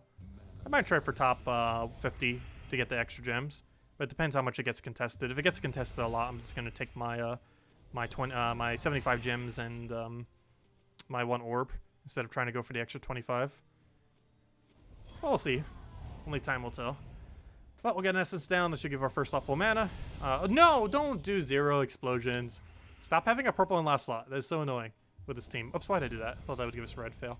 Okay, let's just throw Yagway and then we win. As long as it doesn't cleanse and doesn't dead. Stop trying to explode purple that we just removed from the board. Yeah, it's 2 battles. That's why it seems like it keeps happening. There's 2 battles in a row that have purple in last slot. Okay, 3 total, but that one has dodged. Oh, no wonder why. Literally every single one of these battles has purple in last slot except for the middle. That is awful for this team because we deny purple and then try exploding based on it. What a fail. I wonder why it keeps failing so often. Every single battle has purple last slot except for 1. 4 of the 5. That is really bad luck. Because there's plenty of them that don't. But we just happen to have 4 this week that did. On a week that we're trying to use a team that needs them not to have purple in last slot. There's almost like no team in the entire game where that would be relevant for. Yeah, this team actually deliberately wants them not to have purple. If they have so much purple in last. And it doesn't even matter where the purple was if it was anywhere else. But if it's in last slot, it makes it so we don't get as many explosions. Like right there, we only got 1 because it did it on purple instead of blue. Oops, there's a total misclick right there. That was obviously meant to go in green. Mistakes are made. Oh, now it doesn't even have its fairy fire thing anymore. Even worse. Luckily, the reflect almost killed it. Here, I have another skull. We'll die for reflect or skull. That works too. Does ascension level of the card affect the card stats? Yes. If it is summoned by other units, The rarity does, its level doesn't. For example, if you were to summon dragon eggs off of Egg Thief, the base rarity of the troop matters, but the level of the troop doesn't. So the level that it summons in that will be based on the it's based on the magic of the caster, capped at the ascension of the troop. So let's say your Egg Thief has 12 magic. Regardless of your rarity of the egg, it'll come in as a level 12. The rarity that it comes in will be at the rarity of that you have the egg. However, if you, let's say, have 25 magic on your Egg Thief, the level will then be capped at the ascension of the egg. So if your egg's at common, it will be 15, rare 16, ultra rare 17, epic 18, legendary 19, and obviously mythic is 20. So in that case, it would be based on the ascension of it. However, it does not actually take the level of your troop into account. So you can have a level 5 egg and still get a level 15 plus summon off of it. It only looks at your ascension and what traits you have. Whatever traits it has, it will be summoned with, and whatever ascension is the cap level that it can reach, even if it isn't actually that level itself. But that's how summoning works, as far as level. And also, that doesn't apply to AI summons. AI summons and things like delves and such have no level cap. So if they have something like a 50-something magic, it'll summon as a level 50-something. But to a player, it has cap.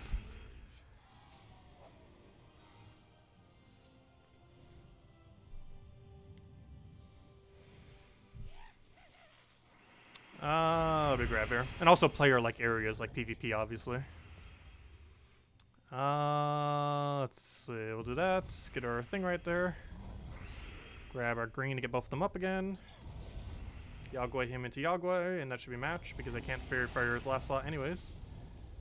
So we'll need one more. Oh, come on, no Surge. Oh, luckily there's another one just sitting there. Did I ever end up playing with the double Finesse Shabanu Vespera combo? Yes, we ran that yesterday. It actually got the high score we've gotten all week. It got 9,670 is what we scored with it. It did really well. Wait, was that the one we did 9,670 with? I know we got a one that 9,670. Was it with Finesse or one other one? I think we might have messed up a battle that made Finesse lower. My bad. Wait, was it last night or the previous night? I'm losing track of time. But it scored very well, regardless of what it was. Which team did we do that was 9,670? I actually forget now. Fail. I don't think it was the Finesse team now that I think about it. It did well, but it didn't do that well. Or did do that well. I need to go double check the streams. But we did do one recently that did 9,670. I forget if it was that, though. But it definitely went deathless. If nothing else. It did very good. It was definitely worth upgrading to class 4. Obviously, I wouldn't go out of your way to do it just for that purpose, but once you're at that point later in the game where you're just randomly upgrading hero classes, Stormcaller is definitely one to worth considering. Also, loading screen. Do you want to go sometime today? Loading, loading, loading. There'll probably be more people playing right now, given that it's a new hero class, and a pretty good one at that. I'll take that for now. Grab that. I know, you just can't escape Guild War. It's everywhere. The Guild War is haunting you to go do it. Especially on a Guild War week.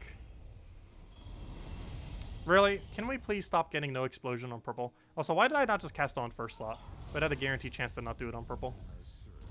I'm so used to having to do it on that last one because we need the Fairy Fire to hit it, but in that case we actually didn't need Fairy Fire to hit it. Plus I had immune to it. Don't you have immune to it? I believe you do. Yeah, it has immune to Fairy Fire, so I can't even Fairy Fire if I want to. Even though I was trying to. Almost forgot that was a perk on it. But yeah, we're almost there. 105 does get leaderboard for top 50. Barely, it gets us right there. But technically still top 50. Unless that changes in the next several minutes, which it might. Because people are obviously playing. But we'll see. Let's keep going then. Okay, we need another 15.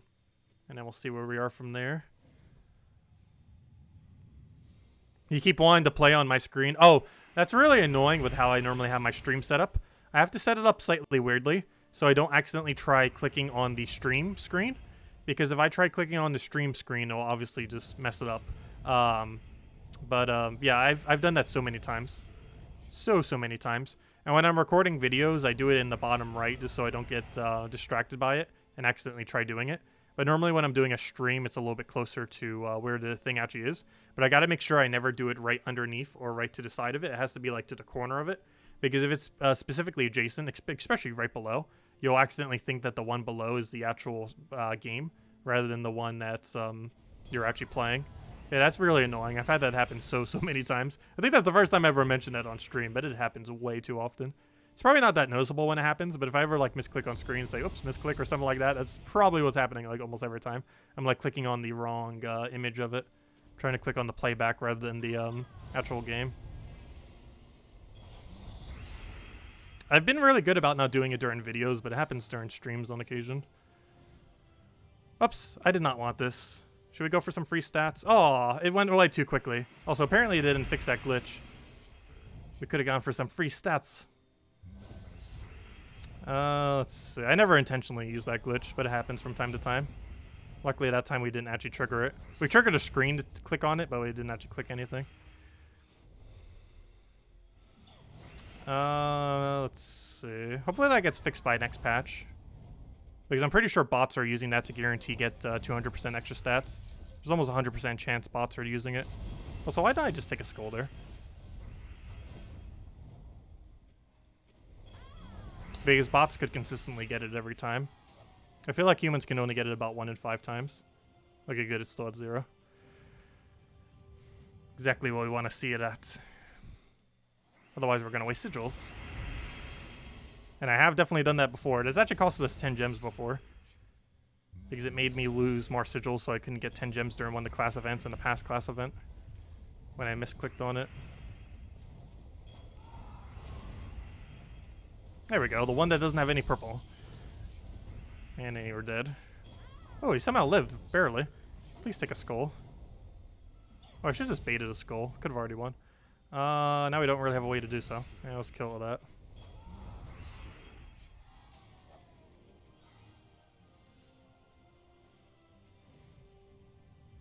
Let's see.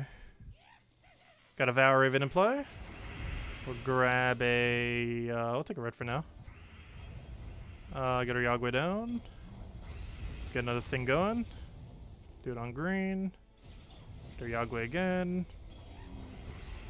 Oh yeah, we can't target you, so let's do that again. Get full mana. And you're dead. Skull will take it as well.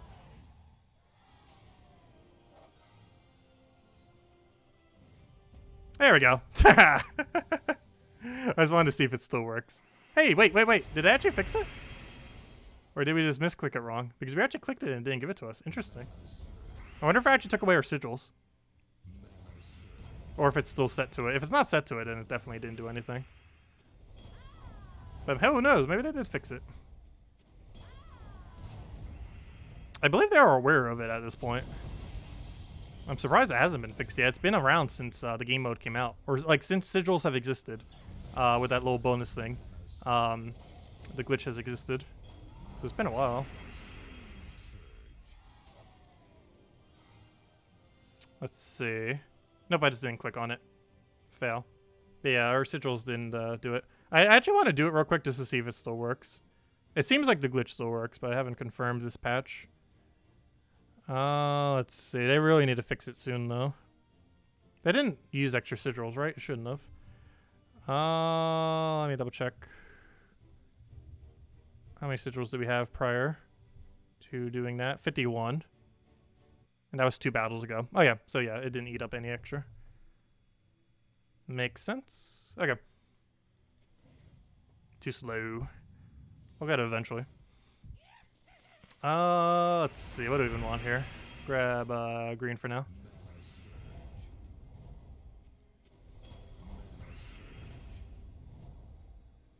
Oh yeah, pinned comments have existed, I believe, for a couple months now, but I didn't even realize it until like a month ago, and I haven't been using it much since.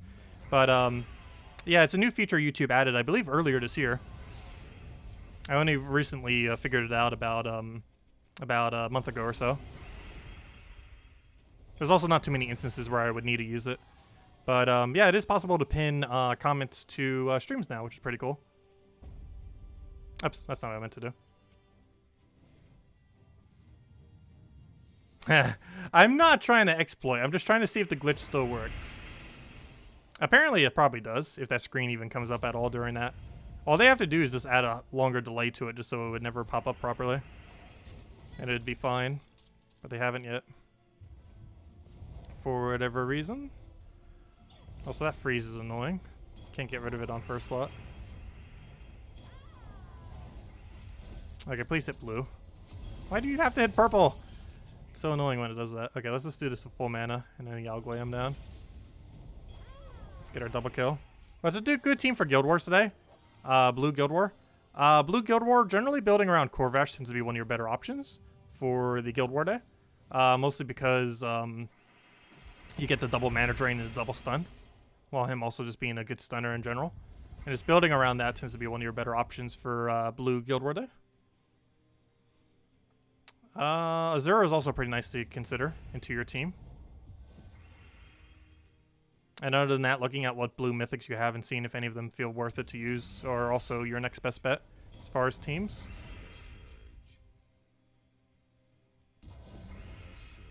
What do we grab here? I was actually going to go for green on there just to give double. Don't have much alignment here, but we'll do that. Throw an essence down. And that will kill his last slot, but it will not kill his first. And at this point, a skull will kill. Unfortunately, he took the skull I need to kill him with, so I'll just do this way. And then he's dead.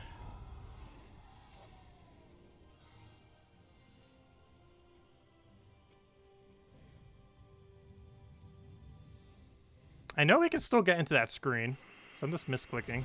We'll get it eventually. We have like 1 billion attempts. I'm gonna get it to see if it still works or not. I want to know. Because I really need to fix it if it does. It was mentioned to them, so maybe they did actually fix it and they just didn't put in the bug notes.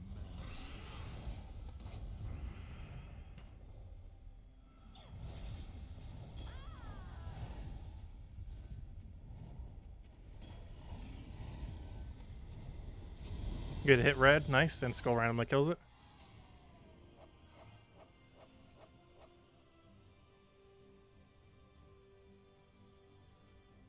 Let's see. Ah, there we go. Now I get to test it. Oh, it still works. They need to fix that. Okay. Let's stop trying now. It still works. That's unfortunate. But yeah, you can still exploit infinite stats. Or not infinite, but you know, those little pack things.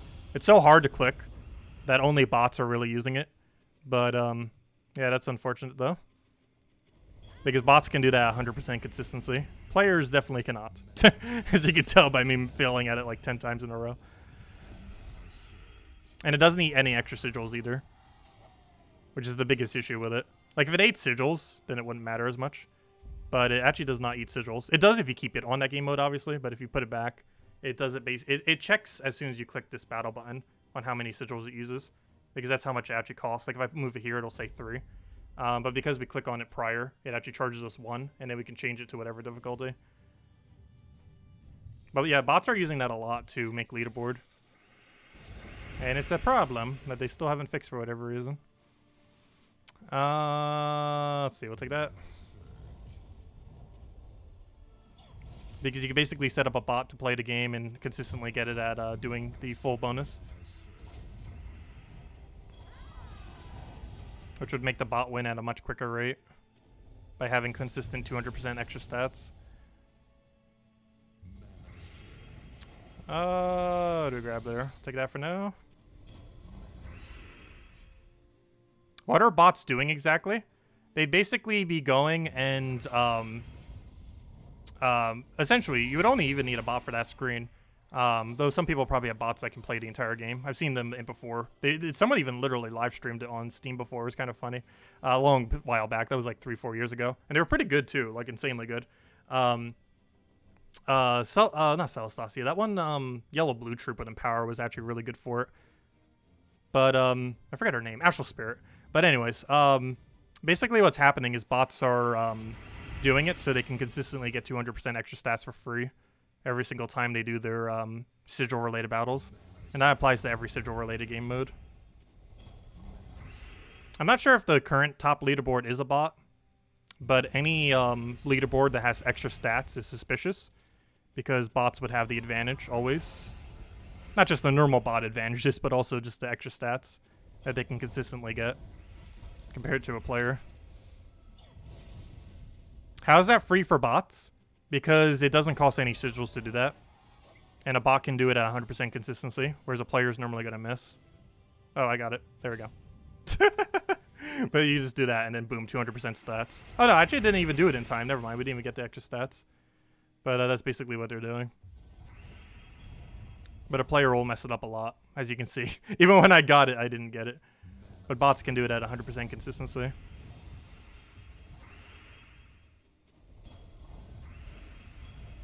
Let's see. I don't know, the devs normally hate when I do bug testing on stream, because then it shows everyone what the bugs are. Let's see. We'll go for green on there. Grab Yagwe.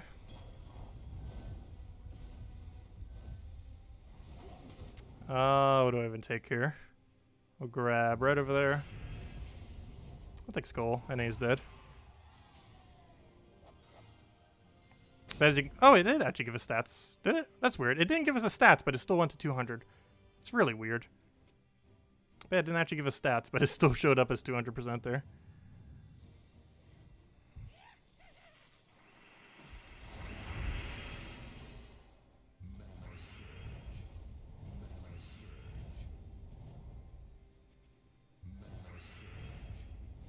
Let's see. We'll go for that. It's not really too big a deal, though, because the amount of people exploiting that's probably really low. Not to mention how low its consistency rate even is for actual player to do it. And if someone's using a bot, they'd be banned anyways for using that bot. So it wouldn't really matter if that account got extra resources in any way or any extra advantage, because it would be banned eventually anyways.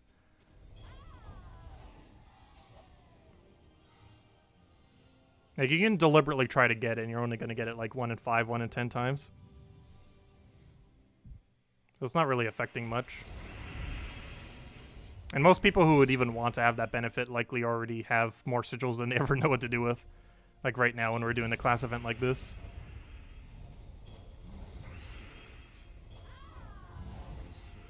It's not like it gives you extra sigils either. It just gives you extra stats. And if you're already going to win the battles, it doesn't really help you much. If anything, it's just a small time saver. Though it's still an exploit nonetheless. So where are we on leaderboard right now? 105! Hey! Oh, that's still not top 50 though. It was earlier. But now we need to go to... Oh, come on! We're tied at 105. I guess it technically is still leaderboard. Or top 50. But I guess we'll go for another 5 or so. And then we'll get there. Nice. But as you can see, even if when you click on that, it has like such a small window of time that you could do it in. That's probably one of the main reasons it probably went under the radar for so long. No, I don't even think they fully understand why that's an issue. I feel like with a lot of things I try explaining to them why that's an issue, they don't fully understand. Like everything I've explained with delves and why the delve fix they did with the level 50 thing still isn't fixed. And that level 20 is still overpowered. Like, I don't feel like they really understand why those things are broken. Which is why some of them take so long to get fixed. If they ever even get fixed.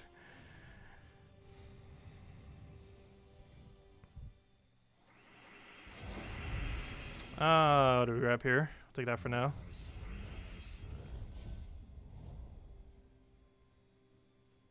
They are geniuses. It's kind of like the whole thing that happened with Sunspear. It's just things that completely go over their head as to how wrong it actually is. Let's see, we'll take that for now. But in the case of bugs, they just don't realize how detrimental some are. And some of them might not even necessarily be bugs, just like game mechanics. Like, obviously, the fact that you can farm level 20 delves is not a bug. It's just a really weird game incentive. That technically they don't even count as an exploit. The doing this for extra stats is, but doing a delve at level 20 does not count as an exploit under their regard. Even though you get more loot for do so at a quicker rate.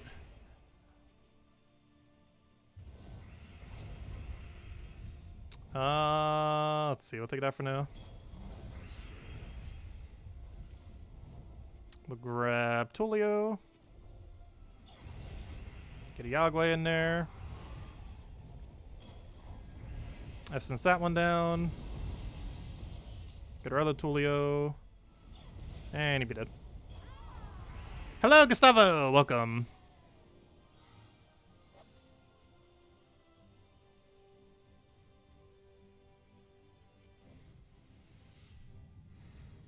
Yeah, I wouldn't be surprised if bots could hit over 10,000.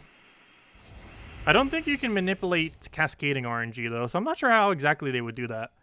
But, yeah, I'm not sure how a bot would do that, then. Unless they did something to manipulate what they could actually score as far as max score. But if they did, like, a botted team, I think the highest they could really get is about 9,800 or 9,900. But they could manipulate the game just to give them way more points, obviously. Which could get them, like, literal infinite number. But if they actually did it legitimately, just with a botted team, they could probably hit 9,900. Let's see. We'll take that for now. Anything above that would be super obviously bot. Even really above 9,800 would be suspicious of botting. Just because of how absurdly hard it would be to consistently hit that high.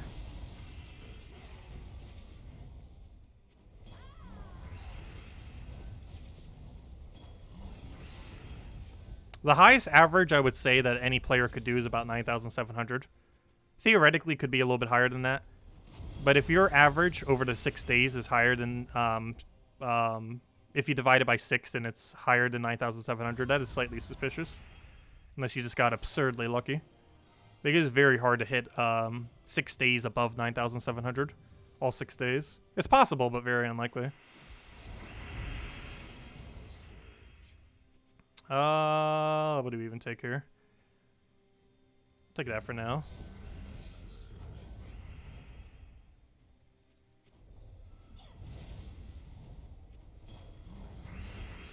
And the main reasons bots are even able to get so much higher in those game modes is mostly because they can basically check every single possible move on the board with an algorithm, and then do whatever one has the best board control. So if they have empowered board control options like Astral Spirit or other similar things, they can get almost guarantee extra turn off it because it checks every single possible move that's on the board as well as potential cascades, and basically calculates out the most effective move that it could possibly do. And the bots are relatively quick at it. The one I saw from 4 years ago was pretty delayed, but it was able to do it in about 5 seconds, I want to say. It's kind of interesting to watch. I don't think I still have footage. Actually, I do believe I have footage uploaded on this channel. It's like buried somewhere, though. But, yeah, I'm not going to find that video at the moment. But someone was literally streaming it, so I was like, oh, I'll go and record that a bit. I don't think anyone's still botting like that, though, right now. Because I'm pretty sure their bot detection would figure that out, since that's been a really old form of botting in the game. I'm pretty sure they've gotten a lot more advanced recently. I'm not even sure what bots do currently. I play like a bot. So calculated.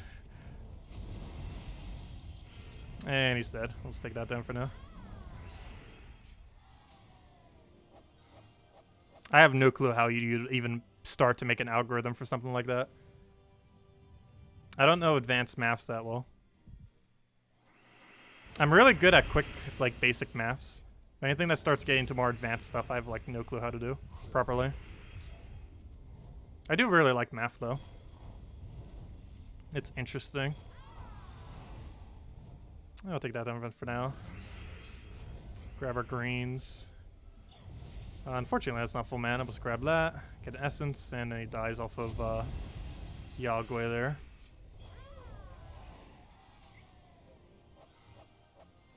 Is there a video showing bots scoring 9,800? No, not that I'm aware of. Are bots doing that? Yes, I'm pretty sure they are. But I'm not sure where a video exists of that. And the only video I have is of PvP of a bot doing it. I haven't really seen too many bots actually like show it publicly. Let's see. We'll take that for now. Oh, what do we even go for here? Let's go for Yagway for now. Get that poke. Let him take whatever. Grab an essence onto his last slots. And then we get Yagway down. And how are you not dead? There we go.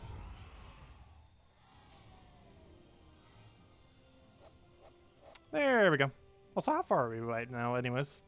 We're at 42. We're at 115. And we'll go up to 115. I almost feel like keep going until we run out of sigils. But it's going to take a while. I don't want to overdo it though. I want to do whatever we need to make top 100 by the end of the week. Anything beyond that I'm not really too interested in. It's only a 25 gem difference and there's no way we're making top 20 with the amount that we bought.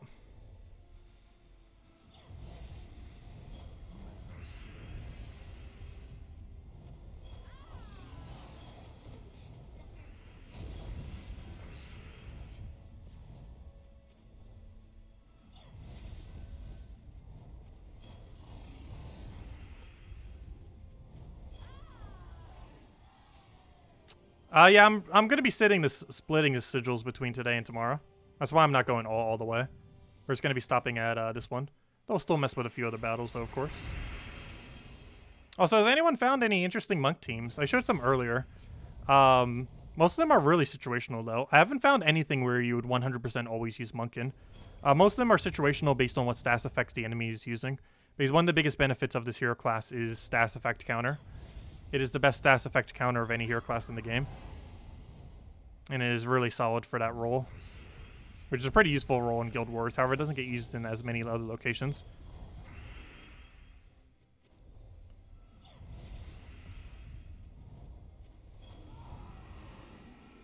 See ya, Lochnar. Catch you later. Hope the coffee goes well. There we go. And now we have a decently solid positioning for now. Ranked number 37. So where would we be if we used all of our battles? We'd probably have about 60 more battles. Let's just add 60 to what we currently have. That'd be 165. With 165, we would, as I calculated before, we would be able to make top 20 with how it currently is. However, I feel like by the end of this week, we'd drop way below top 20 because a lot of people still haven't done their battles. Obviously, it's still relatively recent into the weekend. A lot of people probably aren't doing them till Saturday, or Sunday. So we're probably not actually in top 20, even though we technically have the sigils to get there at this current moment in time, because people will bump us out later. But yeah, we'll definitely make top 100, it looks like. Doesn't seem like as many people are going all the way out, which is understandable because it is extremely expensive to do so. It took us 2,850 gems to get to where we are right now, or, you know, this many sigils, to buy the hero class up. And I'm pretty sure not too many people are going for it, though there are some people who are going all the way max out on the hero class. Like anyone who's around this range, I believe, has gotten the hero class maxed, or at least pretty close to max, with how many packs they end up buying. How many gems did I spend? 2,850, which was enough to buy everything once, which is 1,350, and then the final pack 3 times, which is another 1,500, so 2,850 total is what we spent. Anyways, oh wait, was I using Titan on that a little bit later in there? I was using Monk initially. Did I switch to Titan? Hold up. Why is my thing defaulted to Titan? I thought I was still using Monk for the events. Hold up. Why does this show as Titan? Yeah, I'm still using Monk. That's weird. Not sure why it was showing up as that. Was I even getting EXP for it? Yeah, we were, because we're at 73. Weird. I'm not sure why it's still showing Titan there. It normally shows whatever last team you used. I guess for whatever reason, doing battles there doesn't register as your last battle. For whatever reason. Kind of weird. But anyways. Well, we're so close to gaining a hero level, I might as well go get that real quick. So the easiest way to do that is to finally change my Explorer team to Monk. I don't think I have yet. Did I yet? I might have earlier this morning, probably. No, I still have it at night. I didn't bother changing it this morning. Oh yeah, I know why I didn't change it yet.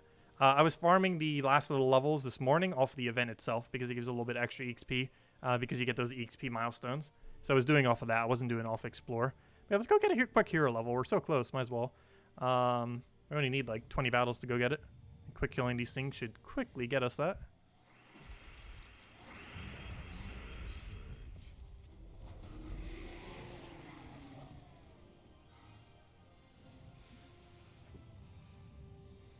I know, we still have about 20,000 gems left. Yeah, I would have went a little bit further, but I generally don't like dipping below 20,000 gems. So I stopped at 2,850 and just manually grinded the last of it. I felt really tempted to throw another 500 down just so I didn't have to grind it this morning. But I figured I'd grind it out. I wanted to save the monies. Oh, also, Battle Crasher this weekend. I actually knew of this earlier, but didn't make much mention of it. But yeah, we do have a Leprechaun, and I believe it's for 500 gold every time you kill it. And it'll appear in like 1 in 3 battles or so. It's pretty common. Keep in mind that he does not overwrite... the, what's it called? The normal gnome. So if you were going to get a normal gnome, it still gives you the normal gnome. So do be mindful of that. But yeah, how much was that again? Let me double check. I believe it was 500. Yeah, it's 500 gold. That's what I thought. Every single time you kill a leprechaun, you get 500 gold. Another one. That's going to be a little bit annoying because it might actually improve some battles because it gives them in power. That's also going to make Quick Explore a little bit more annoying because they might immediately cast a leprechaun. So, yeah, a little bit actually more annoying to farm, but we do get a little bit more gold. It might delay some of these battles, assuming he casts, but it'll give us 500 extra gold, so I guess overall it's worth it. But as you can see, that battle took like 1-2 seconds longer because he decided to use Empower ability. Which obviously isn't that big a deal, but adds up, if nothing else. That's kind of worth it to get 500 gold back every time he does that. So it bounces out a bit. It's like a second or two slower, but you get a bunch of gold.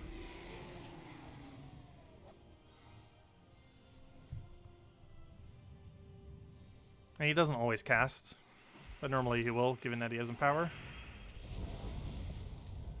You don't have Skeleton Key yet for gold farming?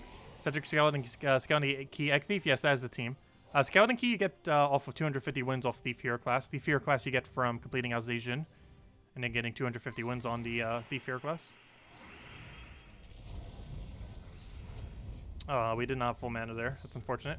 He did not go for it, though. Nice. Good when he doesn't. Because it's a lot quicker for him just to take a random move than it is for him to cast. And that's mostly because he displaces the board a lot more with an explosion than he does with a skull. And we should almost have that hero level now. Hey, you got Celestial too. Not like we need them. But hey, more for the pile. More for the pile. Oh yeah, sorry, I didn't say the exact amount of EXP we got. Spending 2,850 gems from level 0 gave us level 67.5. You get to level 67.5 by spending 2,850 gems, which is obviously excessively expensive and not really advised. However, obviously I have a big enough gem stack that for a better hero class like this, I don't mind putting it down. Also so we can show the video a bit earlier compared to normal. Because normally we wouldn't be able to show the video on Monday. But since we had the gems to go and level it up and everything, we were able to, which is nice. So now I don't have to worry about that later this weekend.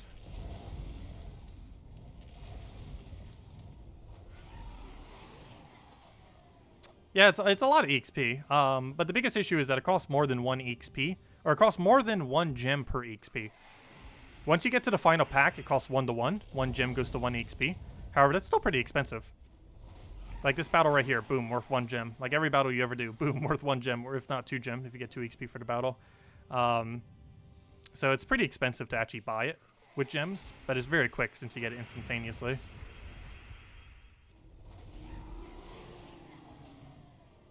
Yes, that's about half the XP to 100. Halfway is at 70. It costs around... Actually, we can figure out the exact cost to get to 100. I don't think I ever bothered doing the math on this. The exact cost is... let's see. Let me go get the calculator out. Let's see. It's about 84 times... how many is that? 33.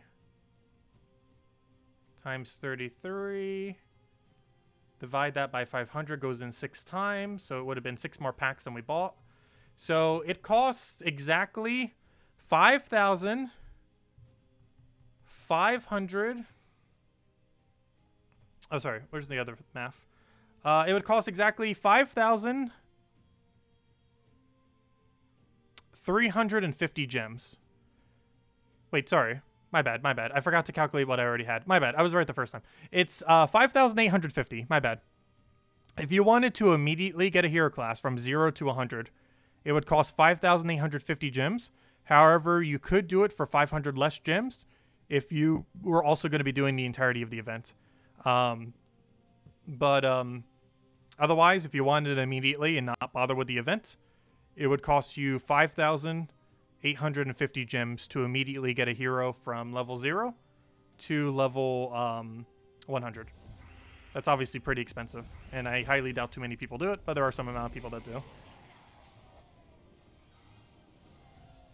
What do we go for here? Grab that. Yeah, that's what it comes down to. It's obviously really very expensive. That's like 4 for my gem stack, just to max 1 class, which you can do alternatively in like 28 hours, just by grinding it out. 1 hour a day per month would get it done.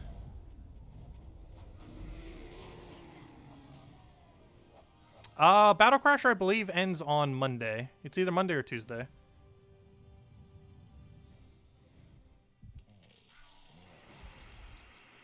Normally they end once the reset occurs, but depending on some holidays, they go a little bit longer sometimes. Yeah, I can go double check on the thingy thing. Let me see. Someone was mentioning 17th. Let me just double check the official post on it. Or not the official post, the unofficial official post.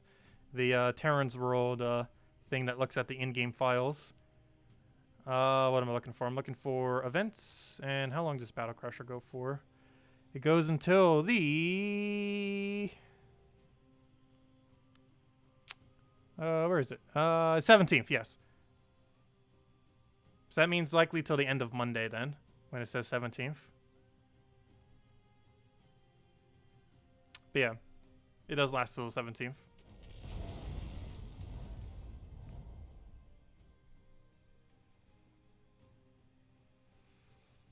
Oh, what do we grab here? I'll take that. Kill it out. Dead. Oh yeah, we gained that level. I kind of just completely bypassed that. But yeah, we did finally gain that level. That was like the main reason we went over to explore right there. Was to go gain that level. So since we're probably already close, I guess we'll go get a monk level too. How close are we on monk? Should be almost there. Oh no, that actually is still a while to go. That has quite a bit of EXPs. So what's our mail right now? Oh yeah, that level up reward. From the level we just gained a few battles ago. But there we go. I still have dailies, but we'll do that tonight, of course, as we normally do. And the rest of these battles we'll probably do tomorrow for the thing as well. Since we're at, how many is that? That would be 43, because we get another 4 tomorrow through the thing. And you also get another 4 on Sunday, of course, if you haven't already gotten the event done. Which if you didn't buy up the packs, you wouldn't have, of course, but it's definitely not worth doing if you just want to keep it low, if you're not going to be mass buying. Because as normal, it's still a class event, so it's still really bad value to spend gems on. That still hasn't changed. The only thing that's slightly different is that this is our somewhat relevant new hero class. That I definitely want to be 100 by next week's Guild War, or next month's Guild War, I mean. Hello, Barbara! Welcome! I guess we'll try getting one more level for this class for now, if nothing else. And then probably wrap up till tonight.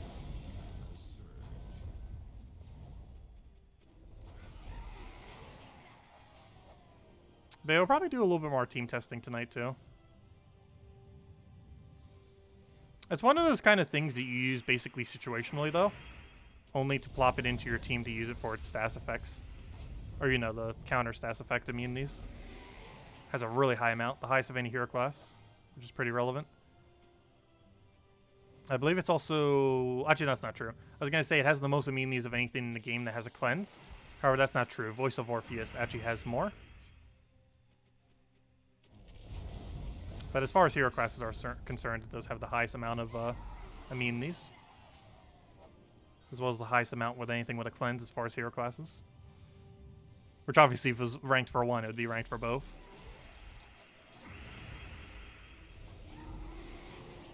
Well, if it was ranked for the first one, it'd be ranked for both, I should say. Because it's possible that something has the highest amount of immunities, but not the best immunities with a cleanse.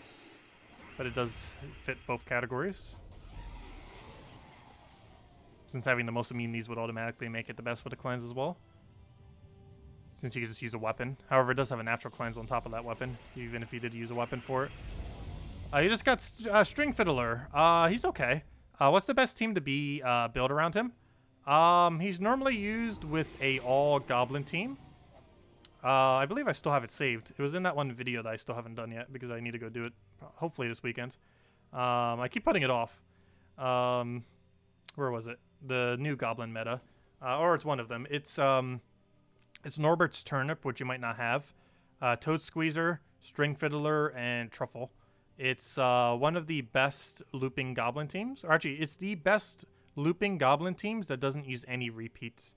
It's used most commonly for Guild War Defend because it doesn't have any repeat. I personally use a different variant of Truffle for when I do my team. But this is the best infinite loop. The biggest issue with this team is it's hard countered so hard by freeze that I don't like using it. Because if they have any amount of freeze, you lose. But assuming the enemy does not bother to put a freeze on your team, this is a really devastating team that can basically infinite loop, assuming it never gets frozen. But you can easily hard counter it with freeze, which is why I personally don't set it as defense, because any of them are smart enough to set Frost Mage, can pretty much win that battle.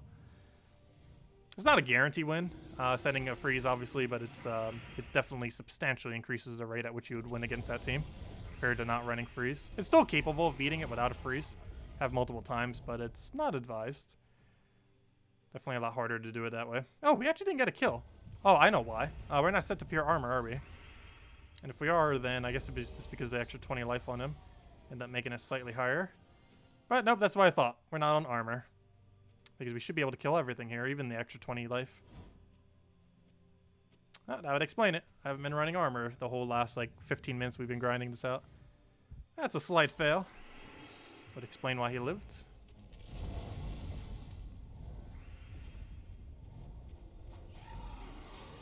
Yep, no problem. And if anyone else has any other questions, do let me know. I'll make sure to get around to them, or anything I might have missed earlier.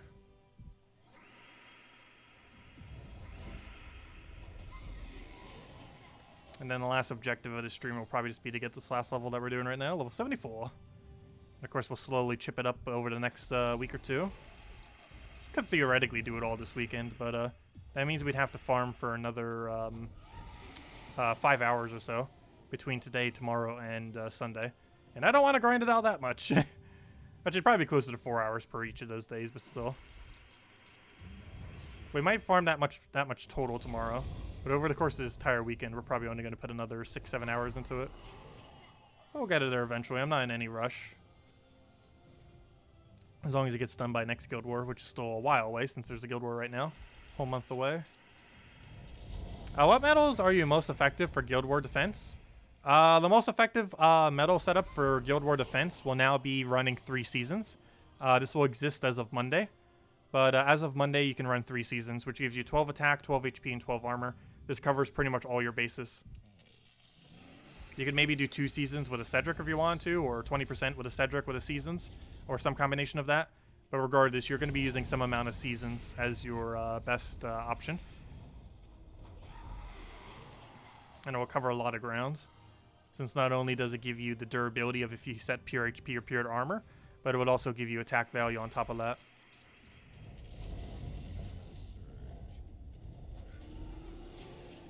It gives you the full effect of what Arachnia currently does, which they definitely need to go buff, because it's kind of pointless if they don't buff it. Are mech class troops worth using or usable in late game? Somewhat. They're not really too good. The biggest mech teams that tend to get used is mech with Tina, or mech with double Tina. But there aren't really any, or that many pure mech teams that tend to get used. It's rather underwhelming typing currently in the game. However, there are a few really solid options within the typing, if nothing else. But that might change in time. I think the biggest issue mechs have is they don't have a really good mana generating mechs.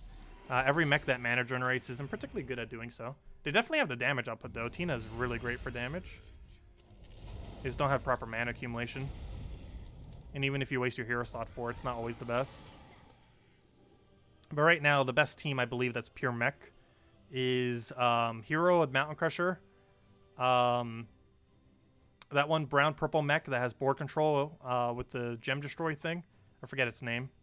It's like a mechanical sphinx or called something like that. It's like a mechanical sphinx. That's literally what it is. I forget its name, though. And 2 Tinas behind it. That, I believe, is the strongest mech team in the game currently. And it's actually pure brown as well, oddly enough.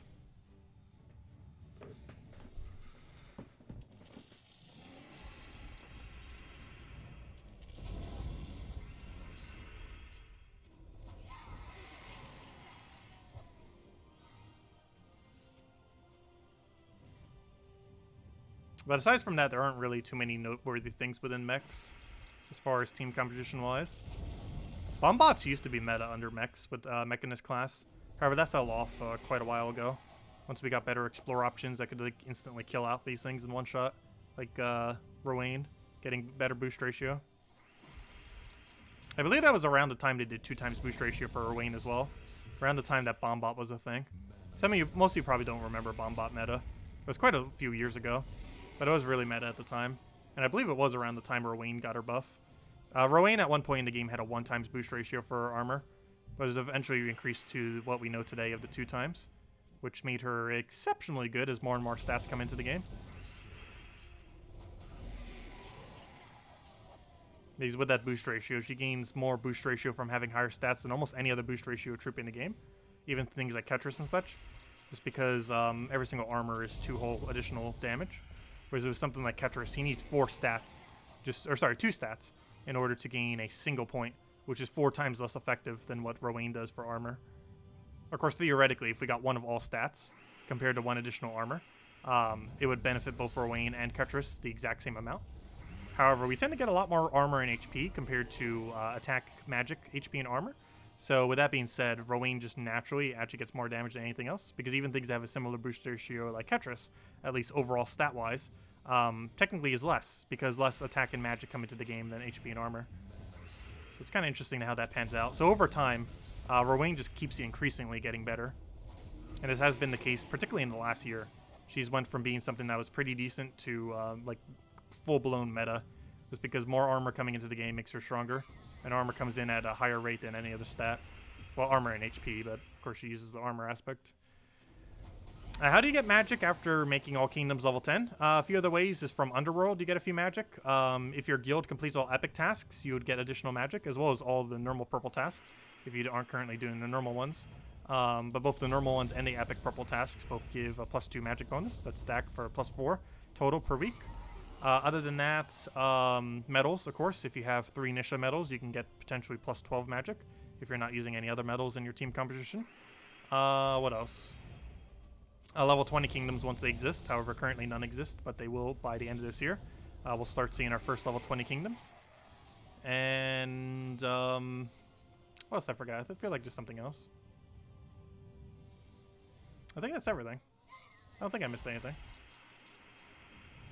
Yeah, the main ones are level 10 all kingdoms, 5-star all kingdom, 10-star all kingdom, eventually 20-star all kingdom, but that doesn't exist yet. So you can get some from faction. You can get up to 4 for guild, 2 for the cheaper purple tasks, and another 2 for the epic ones. And +12 potentially from 3 Nishas. And I believe that's everything, other than team composition bonuses. And the pets that end up implying a little bit more damage to that, or more stats. Yes, any Underworld Horde level helps, because it's based on your total amount of renown. However, do keep in mind that getting +1 magic from Underworld is really hard to do in the current state of the game. You need, I believe, 44,000 points, which is, or 48,000, whatever it was. It's 1 less than however many factions currently exist. Like, you need almost every faction maxed out in the current state of the game to have that +1 magic.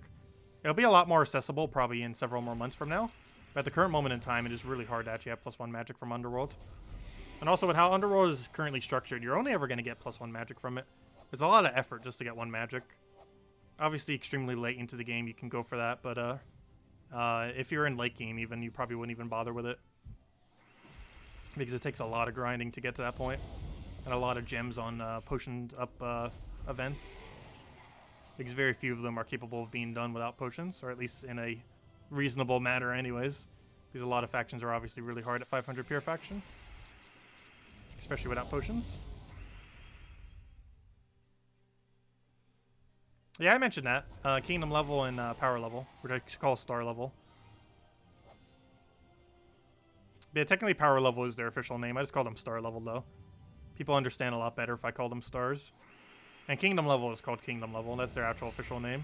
But I call the other thing star levels rather than power level, because if I say star level, people know exactly what I mean. But if I say power level, they might confuse it with the level of the kingdom rather than the amount of stars the kingdom has, even though it's technically called power level in game.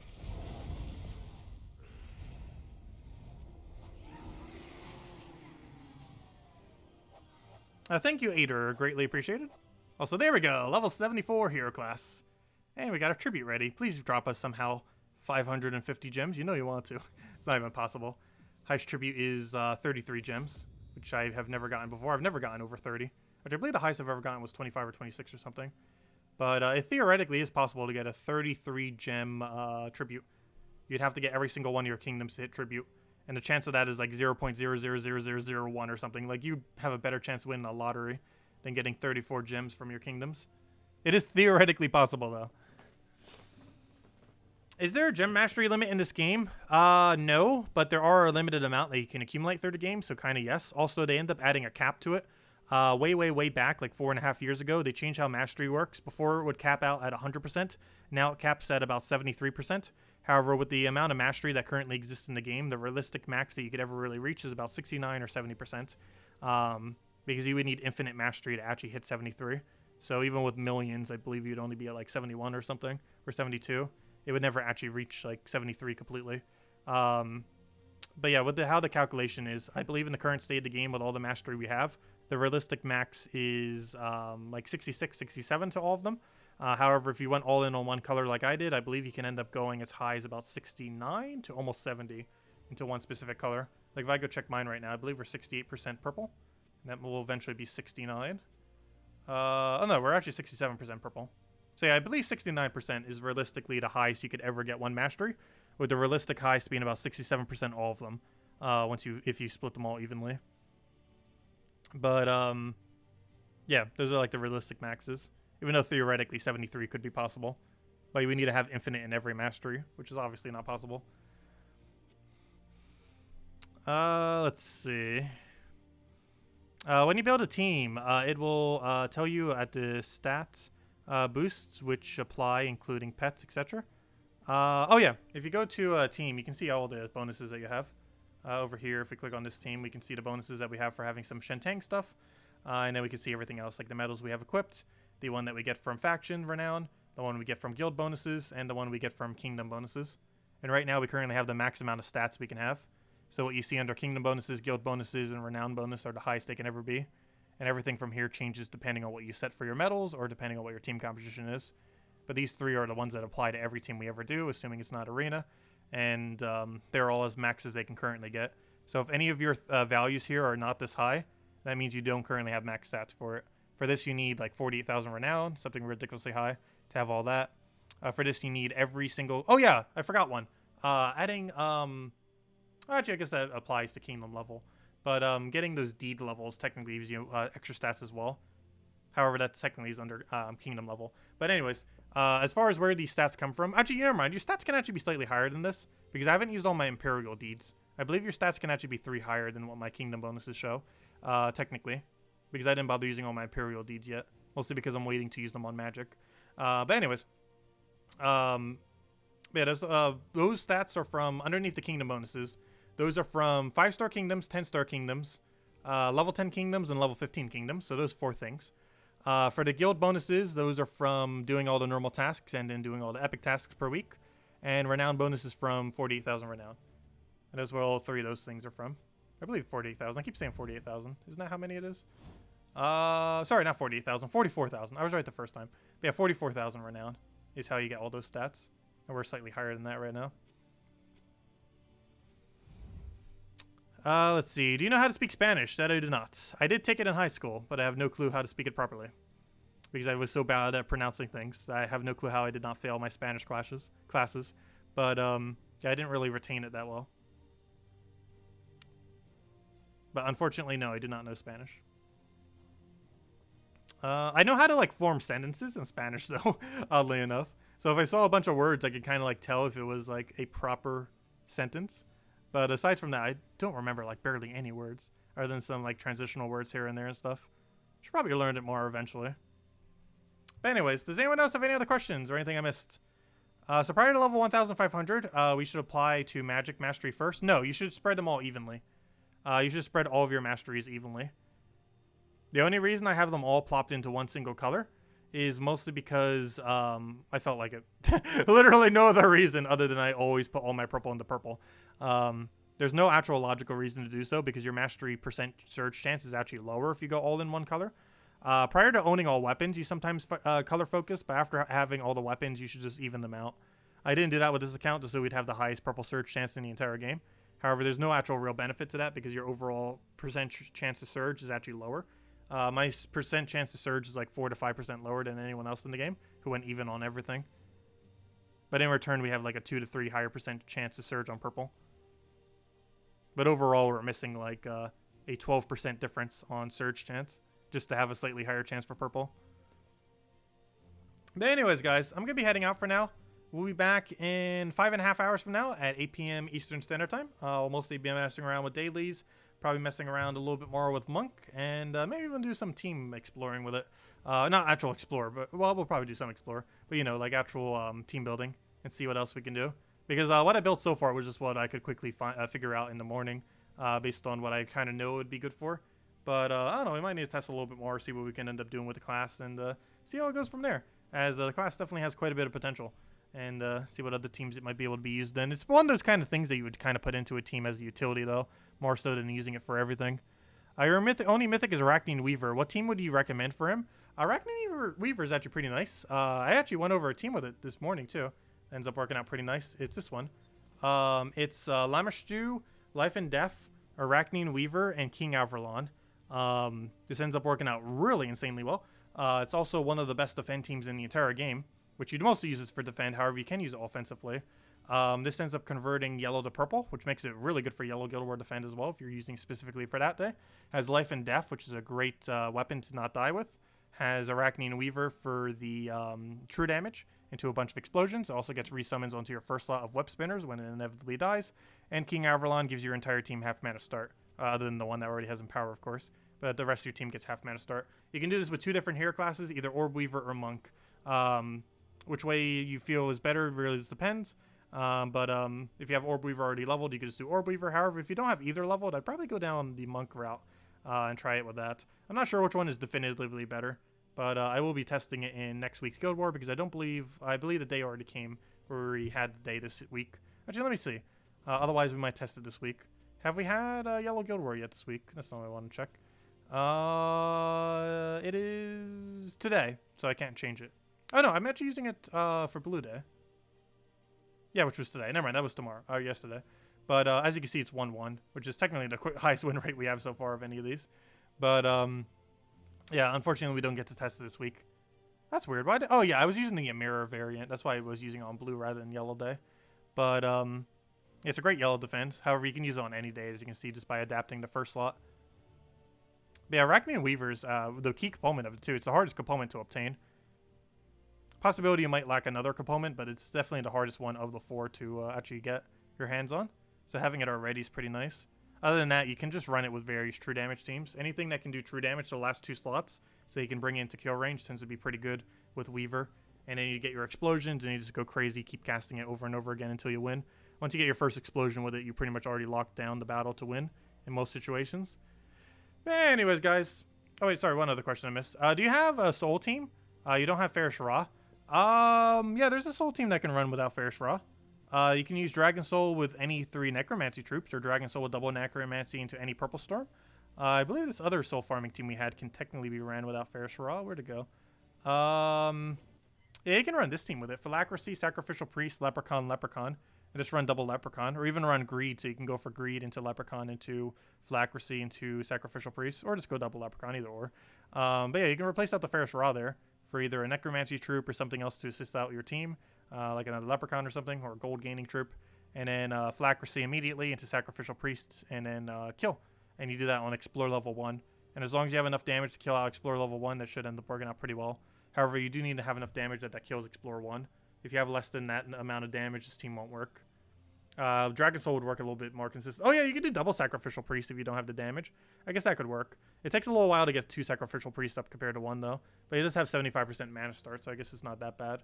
Or sorry, 50%, not 75%. So you're only like filling up 1. It's basically like filling up 12 mana, essentially. That's exactly how much you have to fill up, 2 6s. Anyways, any other questions I missed? Otherwise, I'll probably be heading out for now. I hope you all have a wonderful rest of your day and a wonderful weekend. We'll be back tonight, as I mentioned, at 8 p.m. Eastern Standard Time, which is 5.5 hours from now. And I'll mostly be messing around with Monk a little bit more, leveling it a bit more, messing with dailies, and going from there. But anyways, guys, enjoy your day. We'll catch you guys later, and thank you all so much for watching. Goodbye, everyone.